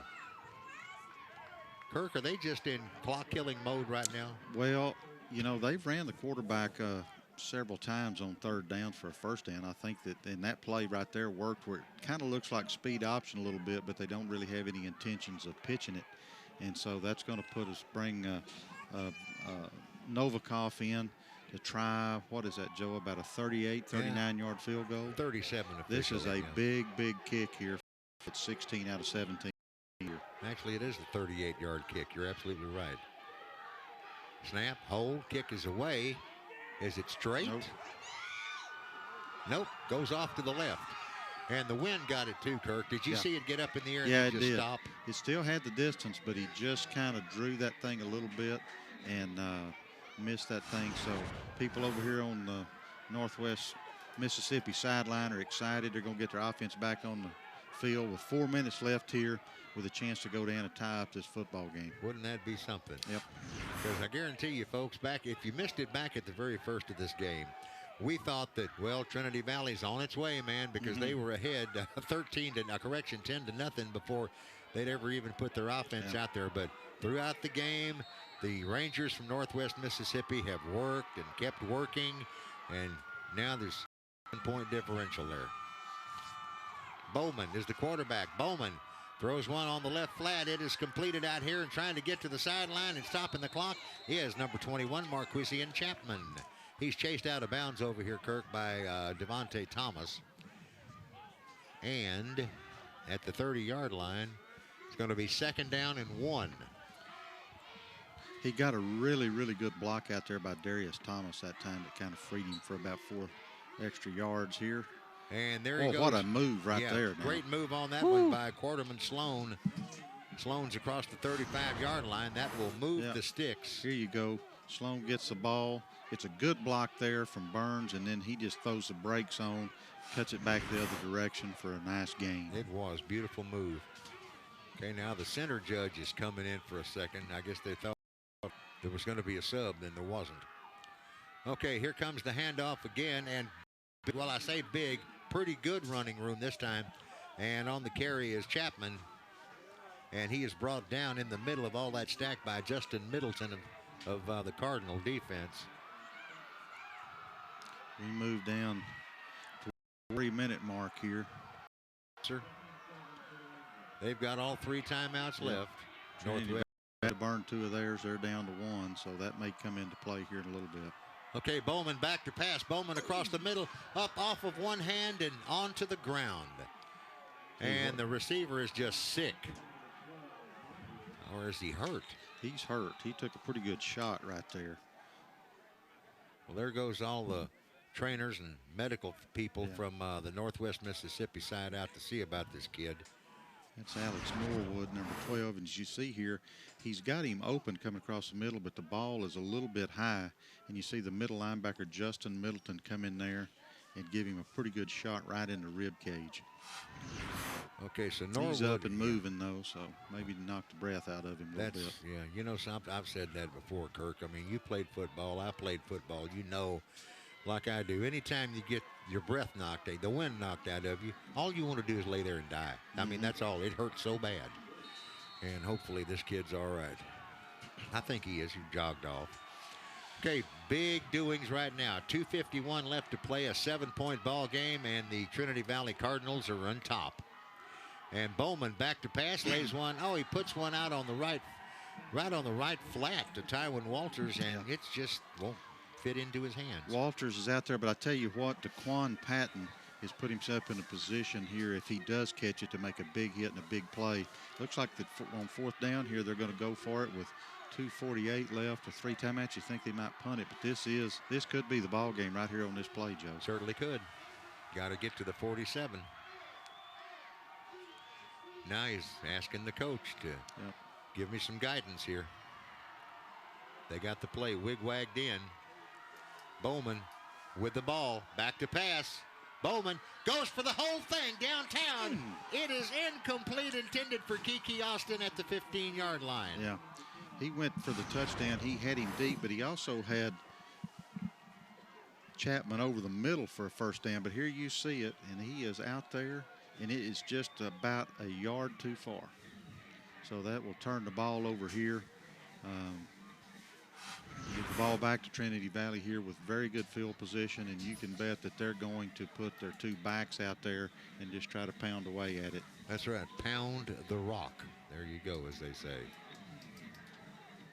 All right, here we go. Well, the Trinity Cardinal offense is coming back out. The Northwest Mississippi defense is back on the field. And I'm going to tell you, Joe, that Ranger defense has done a phenomenal job today. This is a team that averages over 600 yards offense a game, and they've got not anywhere near that. Carter hands it off to Adam Berryman, and now they're stopping the clock. I think that the Rangers are taking the timeout. Coach Parker used his first time out there, so he's got 2 more to go. Well, that means both teams get to huddle up around the coaches and get it lined up to what they want to do with the next deal.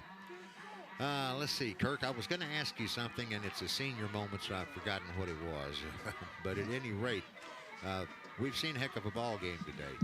We really have. I'm really happy to watch these kids get out here and mix it up like this. But what I really like is how the Rangers, the Northwest Mississippi Rangers, have not lain down. They did not lay down. They kept fighting, kept working. It could have got out of hand. It could have got away from them early in the game when they had the 2 situations with their punt game. But they have fought back and played hard. At the end of the 3rd quarter, Trinity Valley had 264 yards total offense. They average about 650, the number 1 offense of the country. So that shows you what kind of defense. And Coach Parker told us last night that they really have relied on their defense all year long, and they've got a great defensive football team, and that's been on display here today. They're what's kept them in the game. There's a handoff and a quick hitter going around the left side to Adam Berryman of the Cardinal offense, and tell you what, Wesley Bush right there made a fine open field tackle because Berryman had a head of steam up, and he could have, if he'd have shaken loose, he could have definitely got a first down. So, well, now the coach is from the coach over here from this side from Northwest Mississippi. Coach Parker has stopped the clock again. That's 1 timeout left that they have. Yep, this is key right here. With only 1 timeout left, if they can stop them here, they guarantee they're going to get the ball back. But if they get a first down here, they can run it out. Yeah, so it'll be 3rd down and 6. Big 3rd down and 6 play coming up for the Cardinal offense. And it's going to be just as big for the Northwest Mississippi Ranger defense. Okay, 3 receivers to the right, and the Rangers show blitz. Then they back out of it. Getting set for it now. Michael Curtis is the Cardinal quarterback. He's set to fire. It's a draw, just like you said it would be. He's to the 15, 20, 10, and down at the 8-yard line. And that might pretty much be the ball That game. might be the dagger. Every time that they've needed a big play, Curtis has ran the ball and given them one. Really good blocking up front there by the Cardinal offensive line, and he scampers down to about the 8-yard line where it'll be first down. And they've got 1 timeout left, Joe, with about 2 minutes. So you're going to see them probably a steady dose of running right here. Yeah, and if they can find a hole, they'll go into the end zone, too. Yeah. Okay, number 16, Bryce Baccarini is lined up to the left of the quarterback, Curtis. And it's him, it's Baccarini that gets the carry. Now, wait a minute, that's Levante Owens. Yeah, because there's 2 16s. Yeah, that was Owens on the carry. He's down to the 15, 16-yard line, and it'll be 2nd down and goal. Correction, 6, not 16. 2nd down and goal with 1:32 left to play here in the the 4th quarter in regulation time. A 7-point ball game. Trinity Valley Community College leading Northwest Mississippi 31-24. Philip Baptiste is back in the game, a former Copperas Cove Bulldog player. He'll line up and slot right to take another play or 2 on his old home field. Now they'll just hand it off. Going to the left on a sweep is Adam Berryman. And we got a guy who lost his hat and is on the deck. Yep. And he's getting up and getting ready to go. Is that the big kid? No, that is Orlando Victor. Orlando Victor. He's only 6'5", 300. He's from Bristol, England. Okay, here we go. We're going to take a timeout real quick while the teams talk about the last minute here on ESPN 3.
We're back now at Bulldog Stadium, getting set to play the final 1 minute and 3 seconds of the Champs Heart of Texas Bowl Junior College Division today.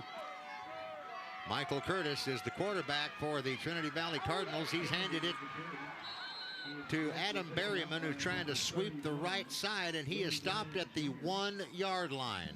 Really good play there by Willie Bland for the Rangers. Comes up there right at the last minute and knocks Berryman off of his feet. And it's going to be... They're at the 2. Yeah. They're at the 2 yard line. Yeah, and it's going to be, I think, 4th down here that they're going to send their kicker on. Here they come. Yeah, there's a bunch of fresh faces coming out. Novikov is 16 out of 18 on the year. So you'd think this would be a chip shot for him. Well, it'd be like the old NFL extra point, really, right, from the 9 yard line. So a 19-yard field goal try. Now they have taken a timeout, haven't they? Yeah, and we've still got the game clock running. So they'll have to move the game clock back up. Right. Don't know how much time ran off of it. Don't know why they did that. Oh, it's delay of the game on the offense. That'll make you a little easier angle here for him. So. Okay, and the ref John Belcher, the referee, just said to put 16 seconds back on the clock. There it is. Okay, that part's done. Now we've got, let me see here, Caden Novikov trying a 24-yard field goal. There's the snap, there's the hold, there's the kick.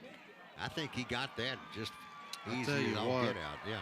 The holder that time, number 10, Ray John Austin Ramsey, did a phenomenal job because that snap was high and way to the over to his left.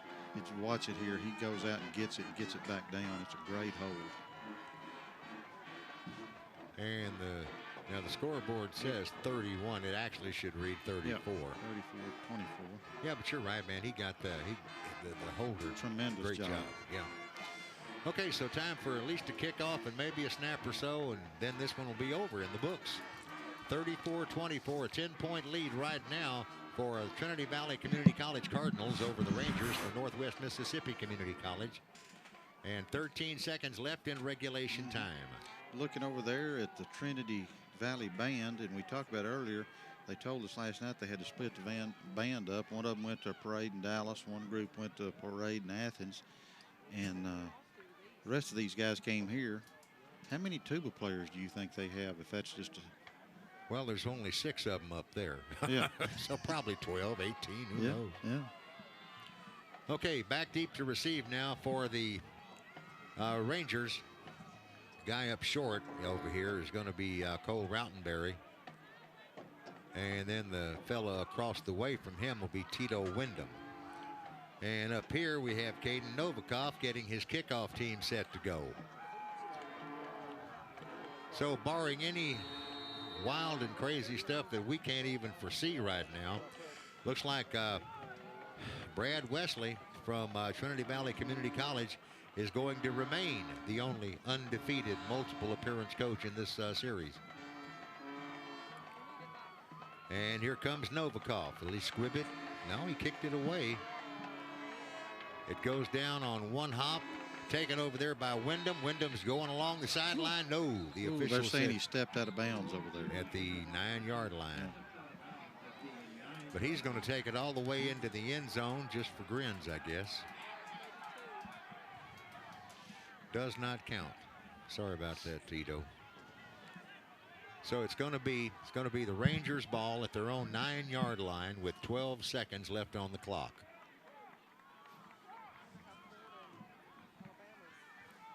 And here come the Rangers out to play offense. And the Cardinal defense will be joining us here in a moment. Yep. Joe, when we look back at the beginning of the ball game, the 10 points off the execution of the punt. The first one blocked, and then the second one he punts it into his own guy. That's the difference in the ball game right now. You're absolutely right. Absolutely right. You would think a close game, you should have a close game between two teams that are this quality, 4 and 5 in the country. Just been a great ball game, and two very, very well-coached football teams.